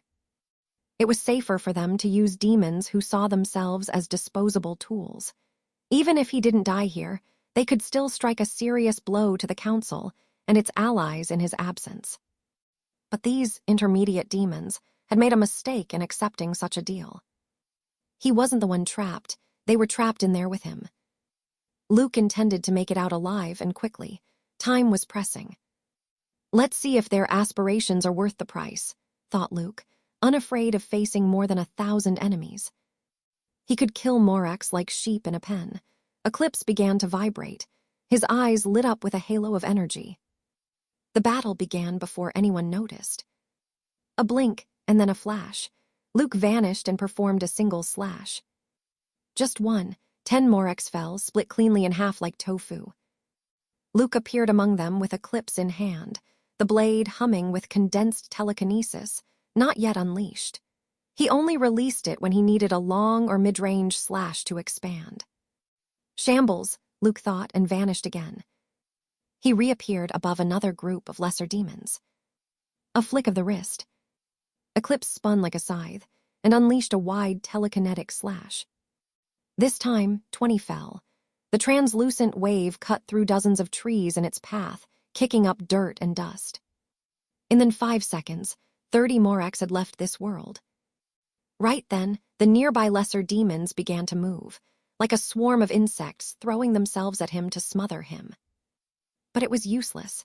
As they leaped in unison, Luke was already gone with Shambles. He reappeared several meters above the group of over 20 Morax, who had lunged toward his previous position. A telekinetic orb was already formed at the tip of his index finger, the hand not holding Eclipse. The orb spun in the air like a second sun. Luke launched it, and it traveled at supersonic speeds. It reached them in less than a second, and upon contact with the first creature, it exploded with great force. 30 Morax were blasted into pieces, the explosion so dense that the very air seemed to compress. Demonic blood soaked the area. The intermediate demons, though they couldn't have done anything to save their subordinates, did nothing. They just watched in silence. They analyzed. They waited for their moment. They weren't idiots. They knew that if they attacked Luke now, they'd die or be gravely injured. They wanted Luke to expend energy, to be wounded, observe his abilities, his fighting style. Luke realized this, but while he slaughtered Morax like ants, he was also looking for ways to escape, simulating methods with his future vision, but none worked. He couldn't use shambles to pass through the barrier. It seemed they had learned to improve their containment barriers, unlike the one at the Marlowe estate. If he attacked it with his maximum condensed telekinesis through eclipse, it would damage the barrier, but it wouldn't break. It would take multiple hits of that magnitude, and once he started, the intermediate demons would stop watching and launch at him, knowing they couldn't let him begin damaging the barrier. With over 900 Morax and 4 intermediate demons whose strength measured in dozens of tons, Luke couldn't afford to go all out on the barrier. It was dangerous, even for him. So only one option remained: exterminate all the demons, and then work freely to destroy the barrier. Though time was pressing, he had to be careful, or he could die here from recklessness and wasting energy foolishly. Luke continued slaughtering Morax while keeping a close eye on the intermediate demons. He knew they were watching him, studying his fighting style and waiting for him to wear down. They still had hundreds of Morax to throw at him before joining the battle to try and kill him with the help of overwhelming numbers. Luke was untouchable for the Morax.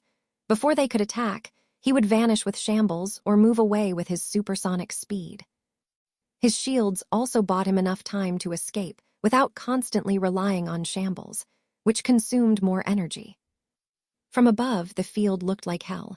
Dozens of Morak corpses. Those still alive, still a large number, ran in packs, howling, charging like beasts. At one point, the Moraks completely surrounded him, swarming from all sides. Dozens charged at once from different angles, from the skis, Rom the ground, Rom beneath the earth itself. When a claw struck him, Luke vanished. An illusion. He had already moved, rising a few meters into the air, channeling his energy and activating a telekinetic suction field. The swarm collapsed. The Moraks were dragged like leaves in a tornado. They crashed into each other, wounding one another, but before they could escape, Luke launched 2 telekinetic orbs, one from each finger. The explosion was colossal, engulfing over 100 Moraks. Blood rained down like a torrential storm. From afar, the intermediate demons watched. Smoke, dust, and bodies made it difficult to track Luke precisely. When they could finally see him clearly, they noticed something that made them frown. Eclipse was no longer with him. An instant alarm went off, but it was too late. One of them, the shortest, with reddish skin and curved horns, turned with lightning reflexes. A stone was flying toward his face, at full speed, like a projectile surpassing the speed of sound. And in a microsecond, the stone changed. Shambles, switch. The stone became Eclipse. The blade left a fiery trail in its wake. There was no time to react. The edge pierced through the demon's eye, then the brain, and exited through the back of the neck. The demon fell without a sound, dead instantly. And the sword didn't stop. It continued its flight, charged with momentum, direction, and will. It was heading for another demon. The second demon barely reacted. He jumped, but Eclipse slashed through his left arm up to the shoulder. The demon roared in fury, blood gushing like a fountain. The third and fourth demons managed to dodge the final impact. "Damn human," they both roared. Their voices distorted by hatred and a vibration that would make any normie tremble and unnerve even more than a few outcasts. Luke, still far from them, appeared with shambles, only a meter away from the wounded demon missing an arm. Just as Eclipse, still spinning in the air, descended from the sky. Luke extended his hand with surgical precision and caught the hilt without even looking, as if he knew exactly where it would be. The wounded demon stepped back in terror, every instinct screaming at him to run, to open a dimensional rift and go back home. Luke's presence this close was overwhelming. Every cell in his body screamed he was facing something that shouldn't exist. Luke sent him a simple but powerful mental command: stop. The demon froze. His muscles refused to move. His regeneration halted.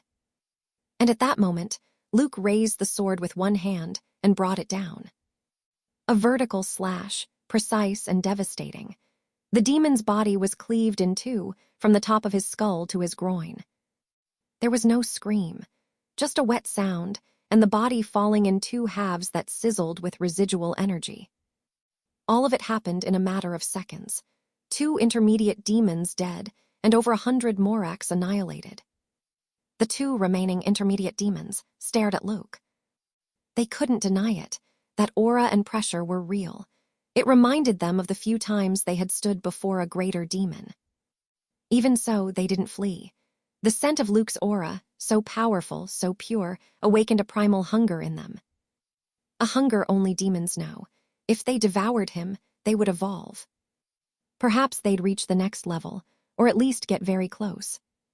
Besides, they still had hundreds of Morax surrounding him, and no matter how lethal someone was, no one had infinite energy. Though Luke had yet to be wounded, they noticed the sweat on his forehead, and his breathing was slightly more irregular than at the start.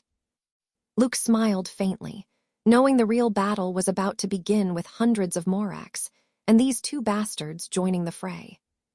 He didn't know how much time had passed since the full-scale battle began, facing hundreds of Morax and 2 intermediate demons who waited for the perfect moment to strike while he was preoccupied. Maybe half an hour, he wasn't sure. He had maintained the same strategy throughout, vanishing with shambles, moving at supersonic speed, using illusions, and reacting at the perfect instant thanks to his future vision.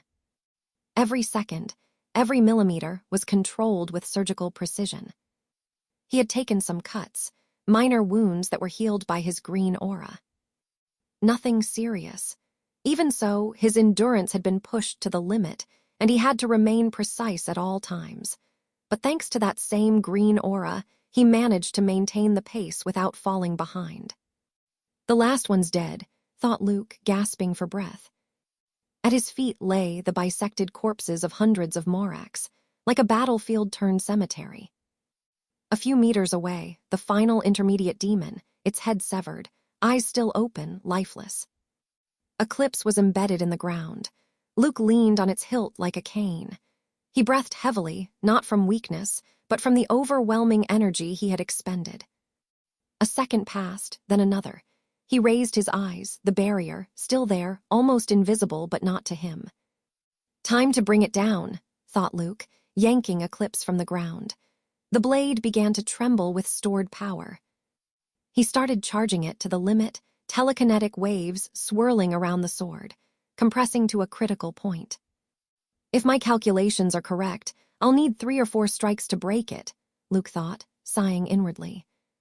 More energy to spend, but there was no time to rest. Not while Wednesday and Enid were in danger. Time to get out of here, Luke murmured, unleashing the first slash toward the sky. Luke raised the sword, its blade coated in ultra-compressed telekinetic waves. A translucent line traced the air as he swung the first slash diagonally toward the sky. The impact against the barrier was powerful. A pressure wave shook the atmosphere. The sky seemed to bleed light through an invisible crack. Luke pivoted on his heels, adopting a more stable stance. He inhaled, then exhaled, and charged again with a second strike, sharper, more precise, aimed directly at the small fissure caused by the first, hopping to increase the damage. The blade felt like it wanted to leap from his hand. When the attack struck the barrier, the crack widened. He repeated the process twice more, and finally, the barrier shattered with a thunderous boom. Luke didn't waste time. He launched himself into the air, flying with restrained energy. He needed to conserve what little remained of his reserves. He was far from being in peak condition, and he still had no idea where the hell he was. He expanded his domain to the maximum. It showed nothing but sea beyond the island. Dark, deep water stretching beyond the horizon. "Where the hell am I?" he muttered in frustration.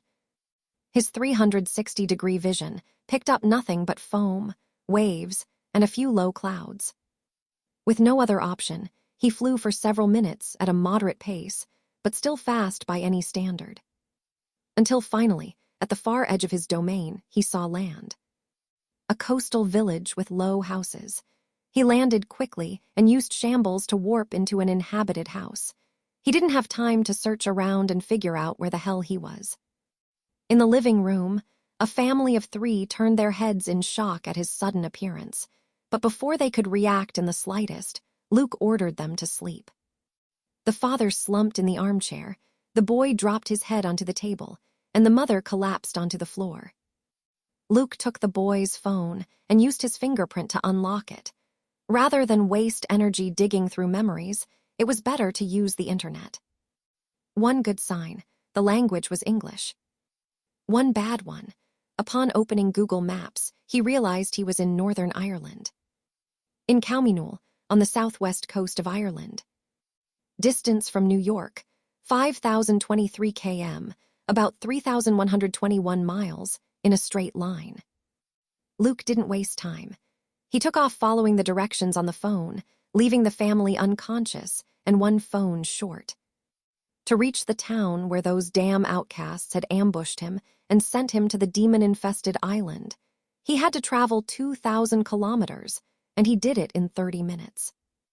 However, if he increased his speed, he could have done it in 15 minutes. Now, considering it's more than double that distance, it would take him an hour to get there. But if he pushed to maximum speed, he might make it in 30 minutes. But now, his energy had dropped considerably after killing over 1,000 demons and fighting nonstop for more than 30 minutes. Even so, he wasn't in a critical state. His green aura had passively restored his stamina and healed his fatigue little by little ever since he stopped being under tension while battling the demons. So he flew at full speed without hesitation. He needed to be within about 1,000 kilometers to establish telepathic communication. That was the maximum range of his link. Finally, after more than 15 minutes, he got close enough to reactivate the telepathic bond. He sent a message to Wednesday requesting a status report. He didn't send it in the shared chat with Enid. He knew she was more sentimental, and right now, time was critical. He needed an update without any delays. "Wednesday, tell me, what's the situation there?" "Luke," Wednesday's voice reached his mind, her usual monotone, but there was clear surprise and a hint of relief. "What's the situation?" Luke repeated urgently. "They attacked Adam's manor. Edward, his wife of more than 200 years, and 2 other demonic elders," Wednesday began explaining. She gave him a concise and efficient summary. Edward and a white-haired elder were currently fighting Gomez and Fester. Their battle had moved away from the mansion. Edward's wife, Stella Spellman, and another demonic woman, accompanied by a non-demonic Spellman from one of the main branches, had attacked Wednesday, Enid, Natasha, Morticia, Eudora, Pugsley, Naira, and Lurch. On paper, it looked like an 8 versus 3 in their favor. However, Stella Spellman had once been a gifted psychic, and now she was empowered by demonic powers she'd accumulated over the years. The other demonic woman was also a psychic, less powerful than Stella, but still dangerous. The regular Spellman served as support, but was lethal in their own right. It had been around 25 minutes since the battle started. "Can you win or at least hold out?" Luke asked anxiously. He still had about 10 minutes left before reaching them, and by now a lot of time had passed. At this level, every minute counts. "Only Stella Spellman is still alive, but my grandmother is dead. So is Naira. My mother is out of commission. Lurch lost an arm and is barely holding on. Enid, Natasha, and I are fighting Stella. My brother and Lurch are providing support." Luke fell silent. He stopped flying, processing what he had just heard. Wednesday's grandmother died in battle, and little Naira too. Emotions he hadn't felt in a long time began to resurface. Rage, killing intent, hatred. "Naira is dead," Luke asked.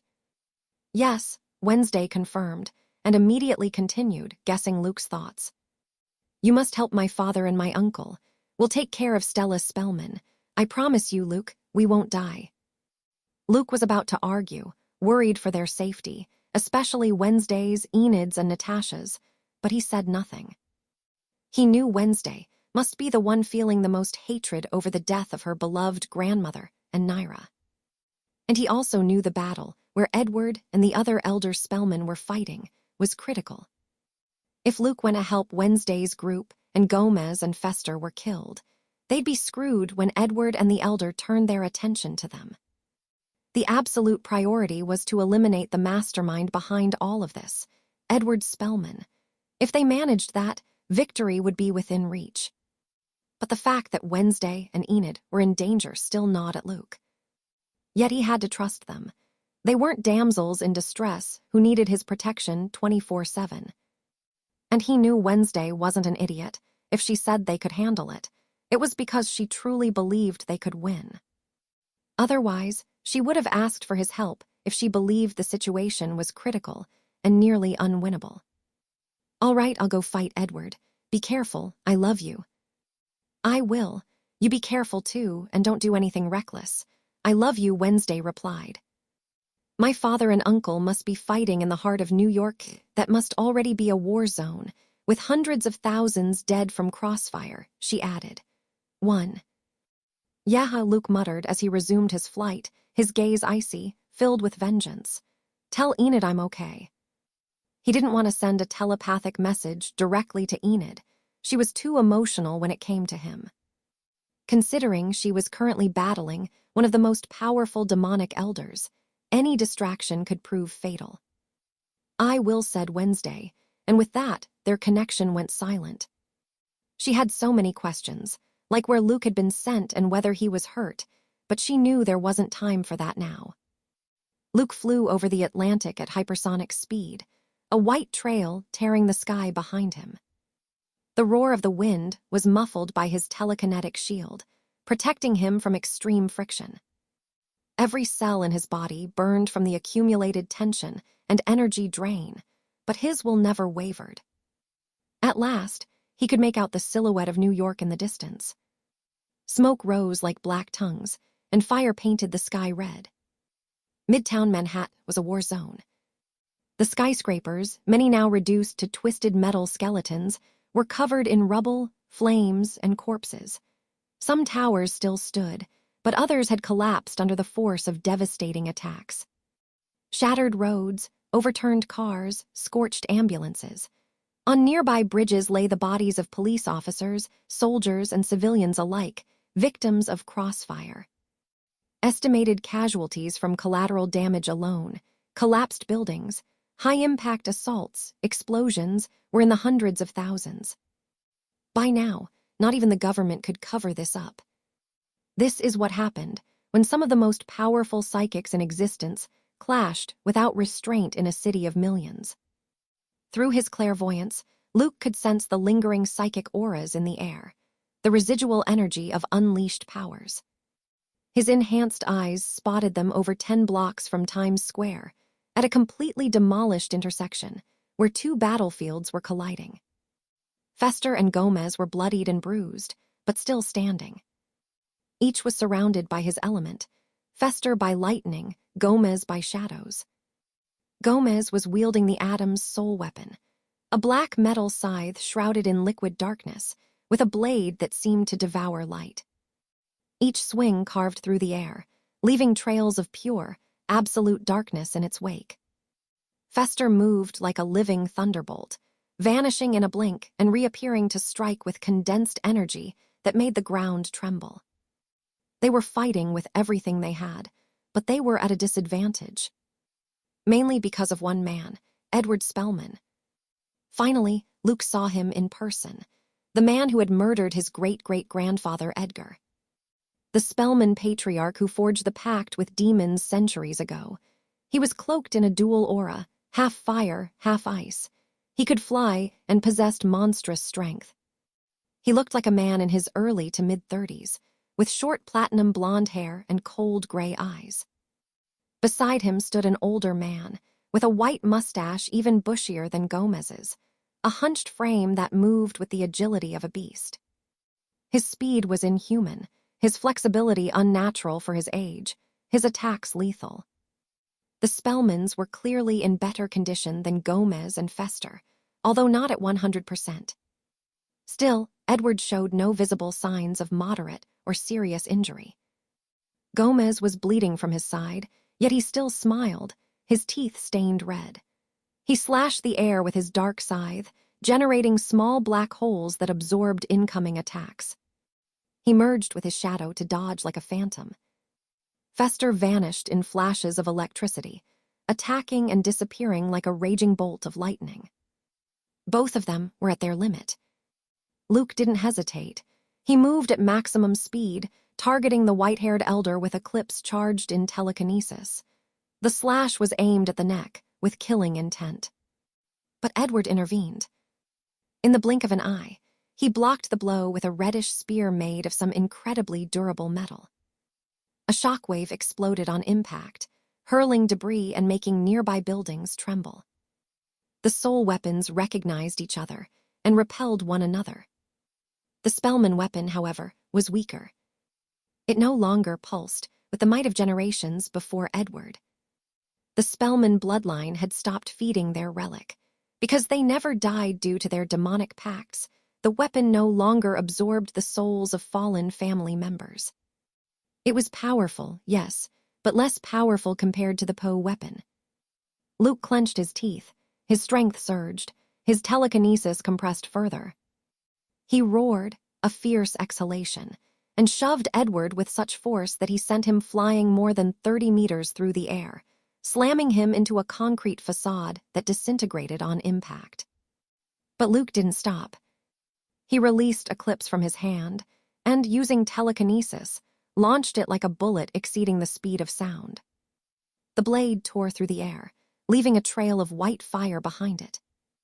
Edward reacted quickly. Though initially surprised by Luke's sudden arrival, his expression regained composure in an instant. His spear spun through the air and met Eclipse halfway. The two weapons clashed again. A lightning bolt of energy split the sky. Even space itself trembled. But Luke didn't care about the clash. He launched forward, flying at top speed toward Edward, tackling him midair and slamming him through one building, then another, and yet another. Glass shattered. Walls crumbled like cardboard. Offices collapsed. Like two enraged demigods, they burst out of the last building, blowing apart an entire side. Luke's fists were wrapped in 35 tons of telekinetic force, combined with his own 10 tons of physical strength. Each of his punches was like a bomb. Edward struck back with fists that burned like lava and froze like the Arctic, alternating between searing fire blasts and icy shockwaves that split concrete. His physical strength was overwhelming, comparable to Vespera and Aldrich, possibly even greater by several tons. And still, Luke endured, thanks to his precognition, shambles, and superior flight speed. The two clashed like meteors, leaving destruction in the wake of their blows. Meanwhile, Gomez and Fester realized the battle had split. The elder Spellman landed in front of them, wielding his silver cane like a weapon. 2 against 1, huh? The old man said mockingly. How unfair for you. Gomez spun his scythe and spat blood. Let's see how long that old body of yours can last. Fester grinned like a madman, crackling with energy from every pore. Hope you didn't use all your Viagra this morning, old man. But just as they were about to charge, a telepathic message from Luke reached them, short and sharp. Eudora is dead. Wednesday had told him to deliver it. Both were her sons, and she knew that if there was one thing that fueled all atoms, it was revenge. Fester froze. Gomez stood motionless, scythe raised. It took them a second to process it. Rage came instantly. Grief followed, twisting in their guts like a knot, but it didn't weaken them. It made them stronger. Fester slowly lowered his arms, fists wrapped in lightning. His expression changed completely. The humor was gone. The sadistic smile vanished. Gomez raised his eyes. His black aura expanded like a living storm, his gaze turning into bottomless pits filled with hatred. "You killed Mama," he muttered. Fester spoke in a hollow voice. "Your family just signed its death sentence. Every last one of you." The elder Spellman narrowed his eyes, intrigued but not afraid. "And what will you do, you crazy atoms? Cry while I tear you apart." Fester vanished in a flash. Gomez charged forward with a roar choked in fury. Gomez's scythe roared with a dark echo, slicing the air as if it were ripping through the world itself. Fester, invisible in his flickers of lightning, struck with powerful blasts. The elder Spellman no longer had the advantage, not against both brothers fueled by rage. Meanwhile, Luke and Edward tore through the sky like warring comets. Their bodies spun in spirals, locked in a violent dance of punches, elbows, and collisions that broke the sound barrier with every impact.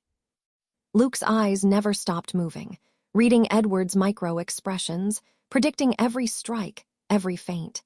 His clairvoyance-enhanced reflexes let him see the fight before it even happened.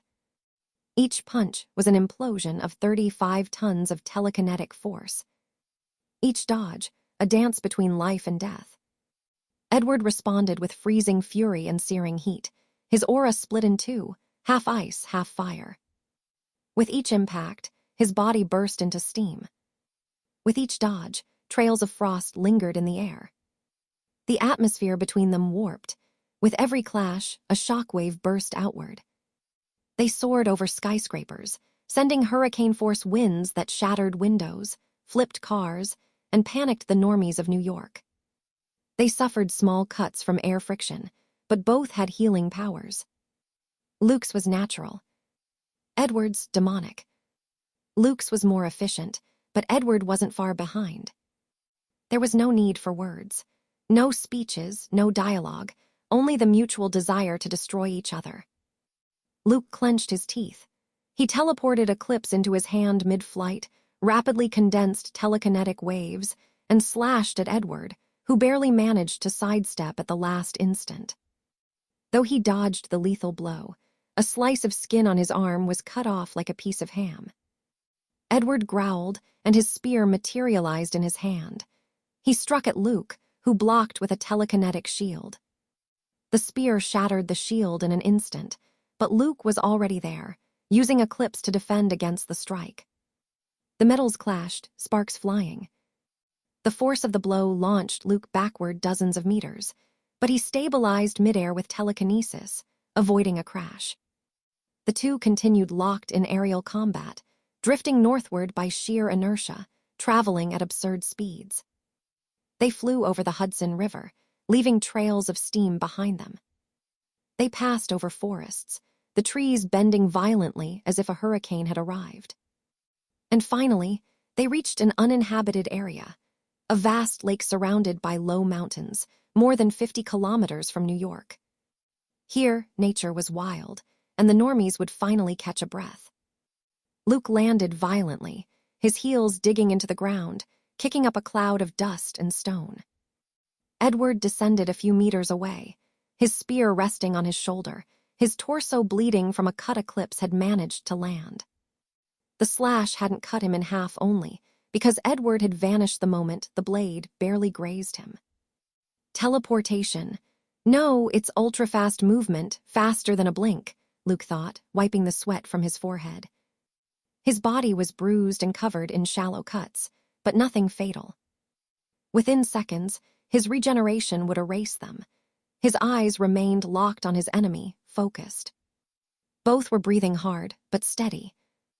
They stared at each other in tense silence, about 15 meters apart. Not a single word was spoken. Then, in the blink of an eye, they clashed again.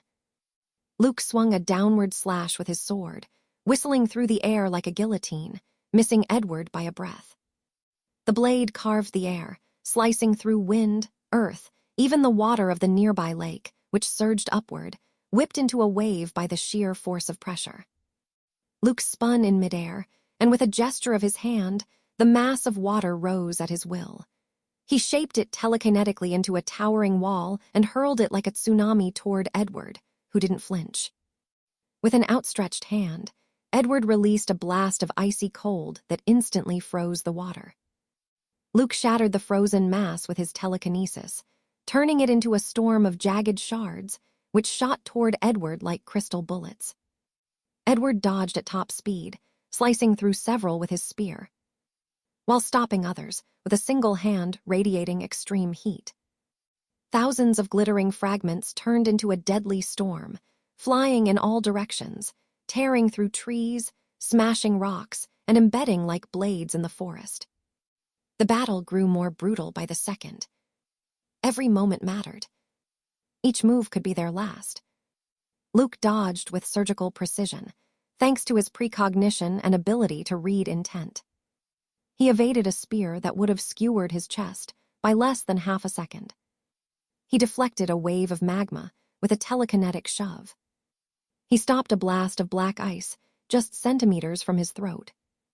By now, Luke's body bled more than it healed. A deep gash tore across his abdomen, burning with every motion. His thigh was shredded, a rib cracked. His energy was draining, but he kept going. His gaze never wavered.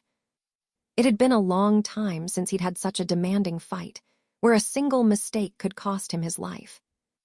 The last time was against Elliot, and even that hadn't been this intense. And the same was true for Edward. Despite his regeneration, the wounds were growing deeper. Blood poured from his side, his left leg, his right shoulder.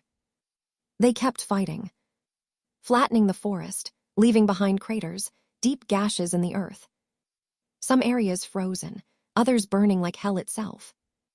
The battle reached its climax. Luke was at peak concentration, attempting to use his blue aura, but Edward's mental defenses were far stronger than he had anticipated. The bastard had come prepared. Still, he kept trying. A single millisecond was all he needed to tip the scales.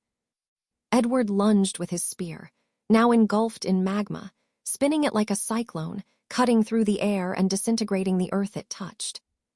Luke dodged with a slight twist of his hips, but Edward didn't stop.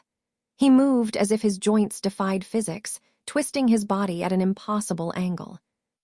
The spear reappeared in range, aimed directly at Luke's neck. "I've won," Edward thought, as the burning tip of the spear touched Luke's throat. But then he saw it, the body was fake. His eyes widened just a fraction. He understood, but it was already too late.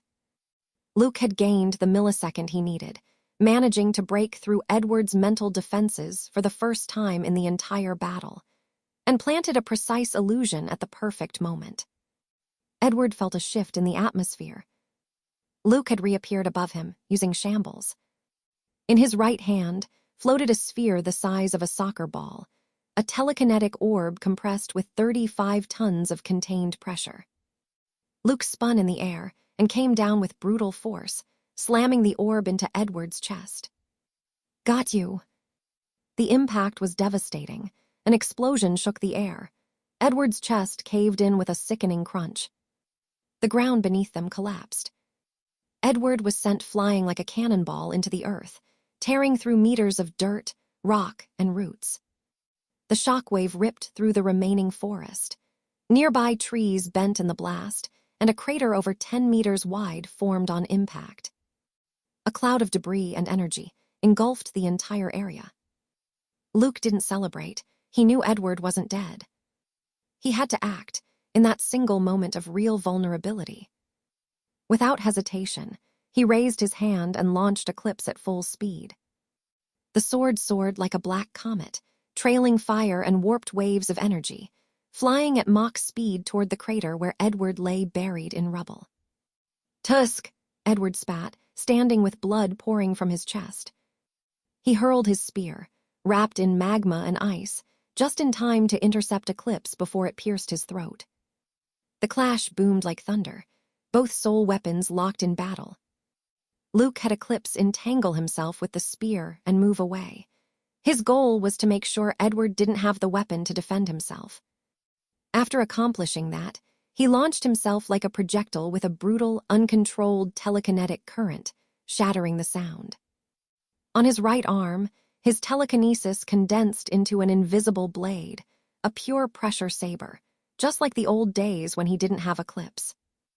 "Die!" roared Luke as he flew past Edward. There was a flash and the sound of a clean slice. Both bodies continued forward, like two warriors exchanging a final blow. Luke landed with his back to Edward. His foot slipped slightly on the scorched earth. His muscles were tense. His torso quivered.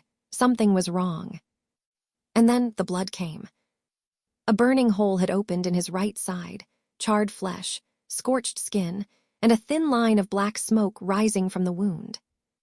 Luke gritted his teeth, stumbled, and dropped to his knees, coughing up blood. But he didn't turn around. A faint smile formed on his lips despite his critical condition. He heard the final whisper behind him. "Damn you, Poe," said Edward. And then, the dull thud of something heavy hitting the ground. His head, it rolled across the dirt, eyes wide open, filled with helplessness. The cut had been clean and fatal. Edward Spellman's neck still gushed blood as his body, lifeless and slack, fell to its knees and finally collapsed sideways. Luke let out a sigh as he stood up, trembling, and walked, barely able to, toward Edward's body. He grabbed the demon patriarch's spear and impaled the severed head on it, driving the spear into the ground like a grim banner. Then he staggered, dragging himself toward a tree that still stood, and collapsed to the ground, leaning his back against the trunk. His breathing was uneven, his chest rising and falling erratically. The exhaustion was overwhelming, and his eyelids were heavy. And of course, there was the pain. Fractured ribs, bruises, lacerations, a hole in his abdomen that went straight through. His stamina had reached its limit. He could no longer heal. "Damn it, am I going into another damn coma? That'd be the third," Luke muttered, his eyelids growing heavier and his vision blurring. Even so, a faint smile remained on his battered face. Now he could say it. He was the strongest psychic alive. But more importantly, he had avenged Edgar. Though there were surely still some demon Spellman elders alive, now attacking outcast members of the council, with Edward dead, victory was inevitable. They wouldn't be able to do anything except vanish and flee. Luke struggled to breathe. Air whistled in and out of his half-open mouth. Leaning against that tree, blood soaked his torn clothes, and his hands were stained with dirt, sweat, blood, and pain. He let his head fall back. The sky felt distant. The sound of the wind, almost like melodies, meant to soothe or lull him to sleep. His eyelids lowered, heavy as lead. Every time he blinked, it felt like minutes passed, or maybe hours. Days. "Am I sleeping?" he wondered vaguely, though he knew he wasn't. His body screamed from every nerve ending. But his mind was starting to blur the line between consciousness and oblivion. Fragments of memory danced in the shadows of his thoughts. Enid's smile as she watched him train. Wednesday's intense gaze when no words were needed to say everything. Natasha, Pugsley, Fester, Morticia, Gomez, Xavier, Ajax, Naira. "I hope they're all okay," he thought, delirious. Until suddenly, he heard something. A cold voice, calling his name. "Luke." A monotone voice he knew well, now cracked with worry and affection. "Wednesday." And then another voice, warmer and breathless. "Luke, are you okay?" "Enid." "Be careful. He's badly injured," said Wednesday, her tone leaving no room for argument. Luke's eyelids fluttered open with effort. His vision was blurry, like looking through water, but there they were. Both of them, wounded, battered, but alive. Wednesday had a makeshift bandage, her black dress torn, her face stained with dried blood, but her eyes were fixed on him, a mix of worry, anguish, and love. Enid had a gash on her forehead, tangled hair, and her left arm in a sling made from her jacket, but her smile was real, if trembling. Luke smiled upon seeing them. "Looks like you won your battle. I did too," he said in a hoarse voice. "Suck it, Edward, though I nearly ended up in another damn coma." Right after saying that, a bloody cough overtook him. Wednesday knelt by his side instantly. "Don't speak," she said firmly, her voice laced with affection. She had come prepared. From a small pouch, she pulled out bandages and a glass vial filled with a glowing amber liquid. She passed it to Enid, who took it and knelt on the other side of Luke. This will help, Enid whispered, leaning in. Just swallow it, okay? Come on, you can do it. She helped Luke sit up just enough for him to drink. Even moving his jaw was a struggle, but he let Enid guide him, feeling the warmth of the potion spread through his throat like liquid fire. Meanwhile, Wednesday began wrapping him in clean bandages. Your green aura is very weak, but at least it's still working, she said. Luke gave a faint smile, eyes half closed, as the two of them cared for him. You're both beautiful, even covered in blood, he murmured. Enid let out a soft laugh, a shaky laugh mixed with restrained tears. Wednesday only shook her head. Don't push yourself, she said, as her hand rested on his forehead, gently brushing her fingers across it. After administering first aid, and with the potion beginning to take effect, Wednesday and Enid sat beside him, each resting their heads on one of Luke's shoulders as he slowly regained his strength. A few minutes passed before Luke finally spoke. What about the battle between your father and uncle? He asked. We don't know. We came straight to find you, Wednesday replied, resting against Luke's shoulder with her eyes closed. She was exhausted, and though a demonic elder might still be alive, she trusted that her father and uncle would win their battle, especially now that they knew about Eudora's death. And how was your battle? Luke asked. That bitch was tough. We had to finish her off 3 times, Enid grumbled, curled up against Luke. Yes, but we did it. No more casualties, Wednesday added in a quieter tone. Luke only nodded faintly, his brow furrowed. He remembered the deaths of Naira and Eudora, a pain in his chest, not physical, but the same sorrow he'd felt when saying his final goodbye to Edgar. Can we say we won? Enid asked after a few seconds. Technically, no. But considering Edward, their leader and most powerful member, is dead, and we killed Stella and another demonic elder, and assuming my father and uncle killed the other one, that leaves only 2 demonic elders still alive, probably attacking other important council members. Wednesday began explaining. So, while they're not completely wiped out, and there's still the other Spellman branch with living members and the traitors, no one will want to help them now with their numbers so low. So yes, what comes next is hunting them down and exterminating them while they flee like rats, she concluded. A few minutes later, footsteps could be heard approaching. Enid and Wednesday immediately stood and went on guard, but relaxed when they saw Gomez and Fester. The 2 brothers stopped as soon as they saw Edward's severed head, impaled on his own sole weapon. They both nodded in approval, though none of their usual macabre excitement was visible. Wednesday walked toward them. She stopped and looked at the ground, her lip trembling. Father, I'm sorry. I couldn't protect Grandma, she whispered, guilt heavy in her voice. Gomez said nothing. He simply pulled his daughter into an embrace, and for the first time in a very long while, she didn't punish him for such an act. It's not your fault, my little viper.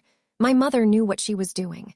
She was always ready for the inevitable, beloved death, Gomez said. Fester, less skilled at emotional gestures, walked over to Luke. He looked at him with respect and admiration. Thanks, kid. If it weren't for you, my brother and I would be in the afterlife. Luke gave a faint smile.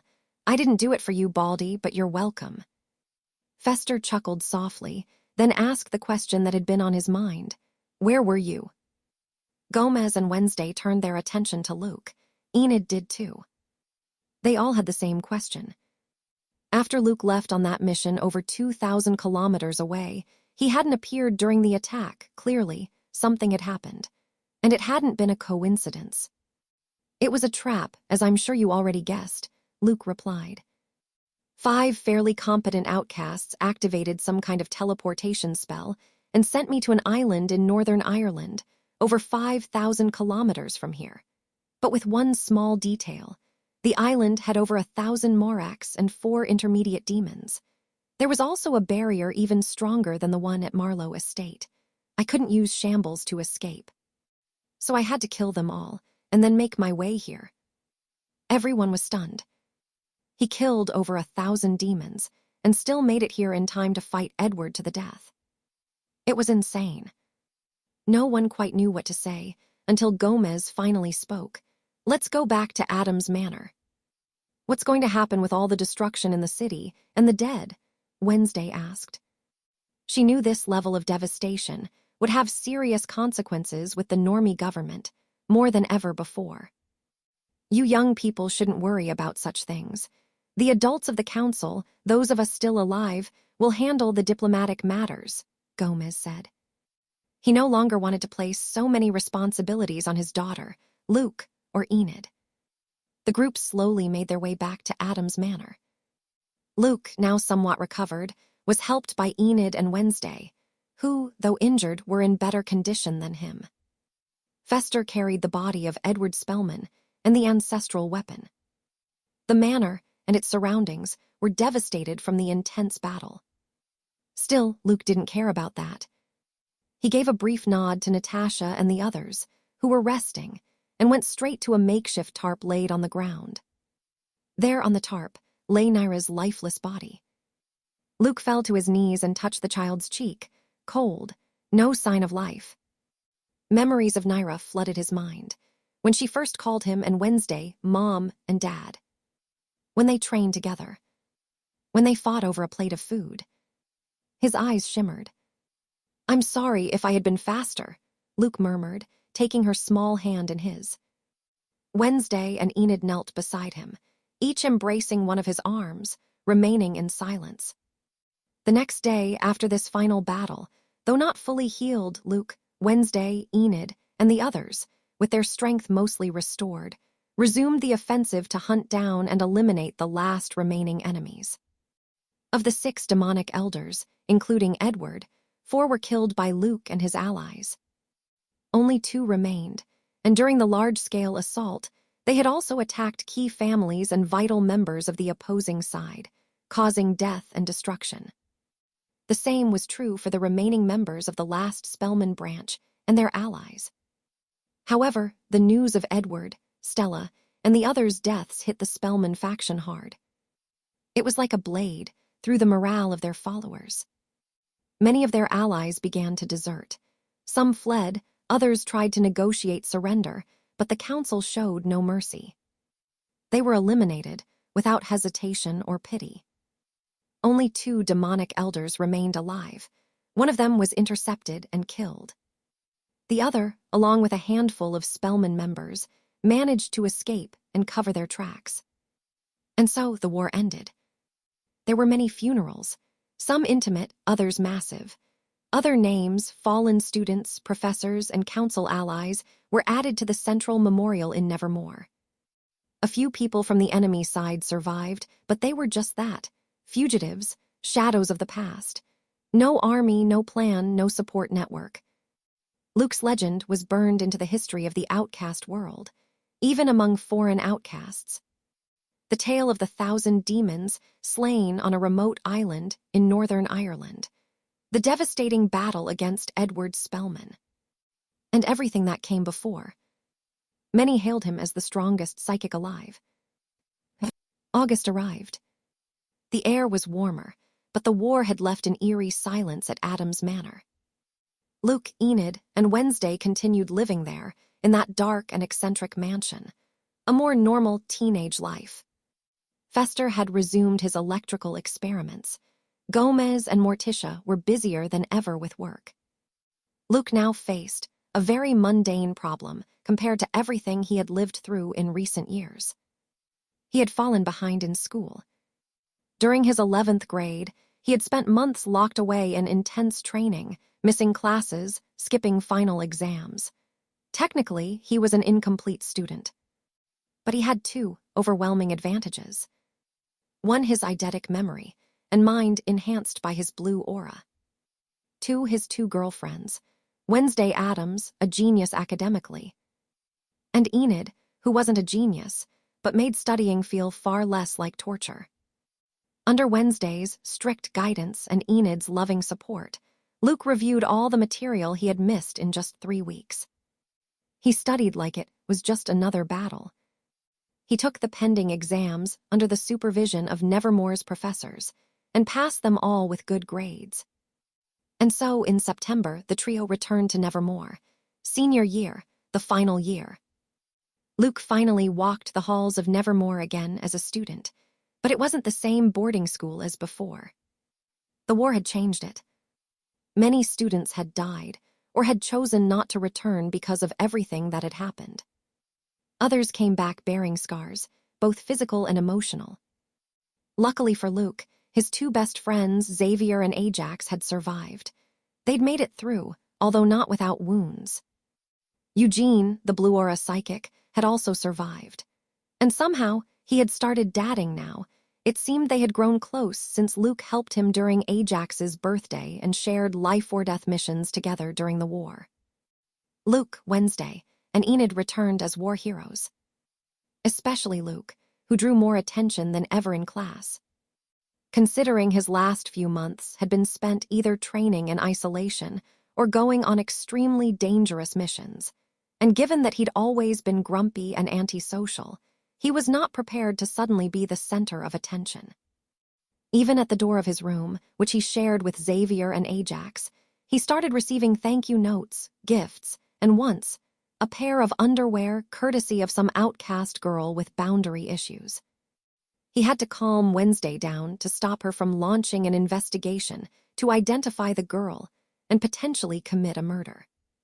He felt like damn Harry Potter arriving at Hogwarts.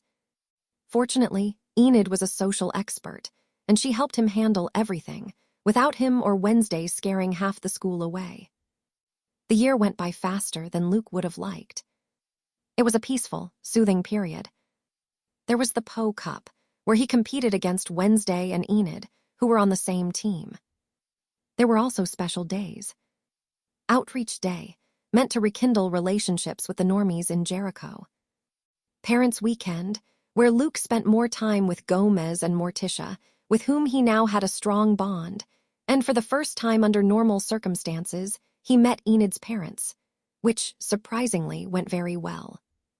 They even had a camp for outcasts and a friendly sparring tournament with the Academy of Dark Arts.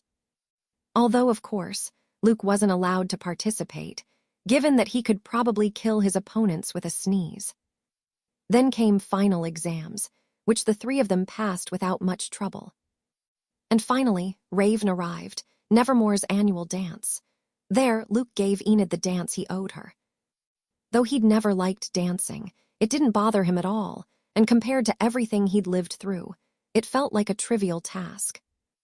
Like an easy side quest in a video game, and if it made Enid happy, it was worth it. What no one expected was for Wednesday to dance as well, and not like that first time with Luke, not as a form of social critique against teenage frivolity. No. This time, she danced traditionally, taking his hand, moving with soft yet confident steps, with Gothic elegance and surgical precision. She wasn't jealous of Enid, Luke could see that, but there was one thing Wednesday didn't like, being left behind. Boston, Massachusetts. Some time after classes at Nevermore had ended. The sky was overcast and gray. A heavy air hung over the district like a constant haze. The houses on the block looked like relics from another era, some with boarded-up windows, others with doors barely hanging from a single hinge. Crooked trees lined the street. Most of the neighbors had left decades ago. An atmosphere Wednesday described as delightful.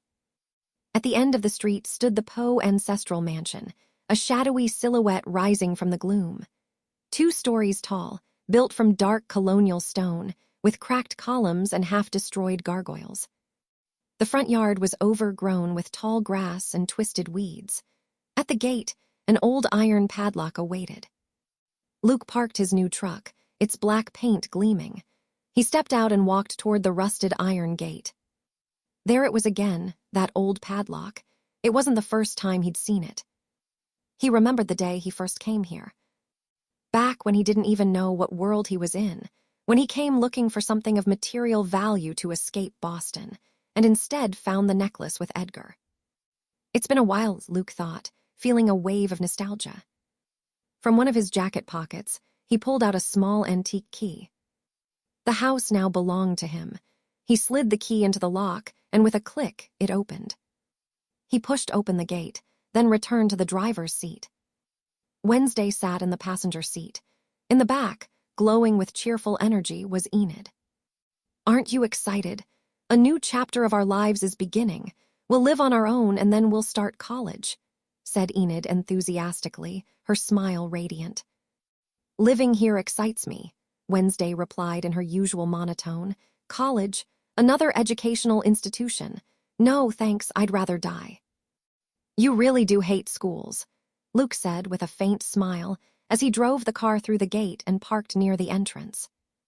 They got out and started unloading their things. They had brought their main belongings, and tomorrow a moving truck would arrive with the rest, which was quite a lot. As they crossed the double doors of the foyer, the dust greeted them like an old friend. The tall windows let in a dim, pale light. Everything creaked. Everything smelled of history. Luke left the boxes near the hall, and without saying a word, headed toward the back of the house. The backyard was as large as he remembered. Wild, overgrown, forgotten. The yellowed grass nearly reached his waist. The air was heavy with humidity, the sky blanketed with gray clouds. He walked to a particular spot, and there it was, a hole. The very hole he had dug years ago to sneak into the property.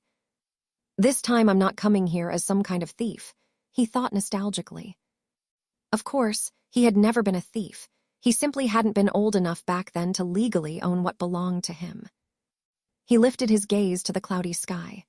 At that moment, the clouds parted briefly, letting a few faint rays of sunlight fall onto the garden and onto Luke's face. Instinctively, he raised a hand to shield his eyes, and in that moment, he saw something in the tall grass. A glimmer, a silhouette, a reflection of someone very familiar. His heart skipped a beat. "Old man," he whispered. But no, when he looked closely, there was no one, only the tall grass swaying in the wind. He shook his head and sighed. "I'm seeing ghosts." Just then, a familiar voice broke the silence. "Luke," called Wednesday from the back door, "come inside.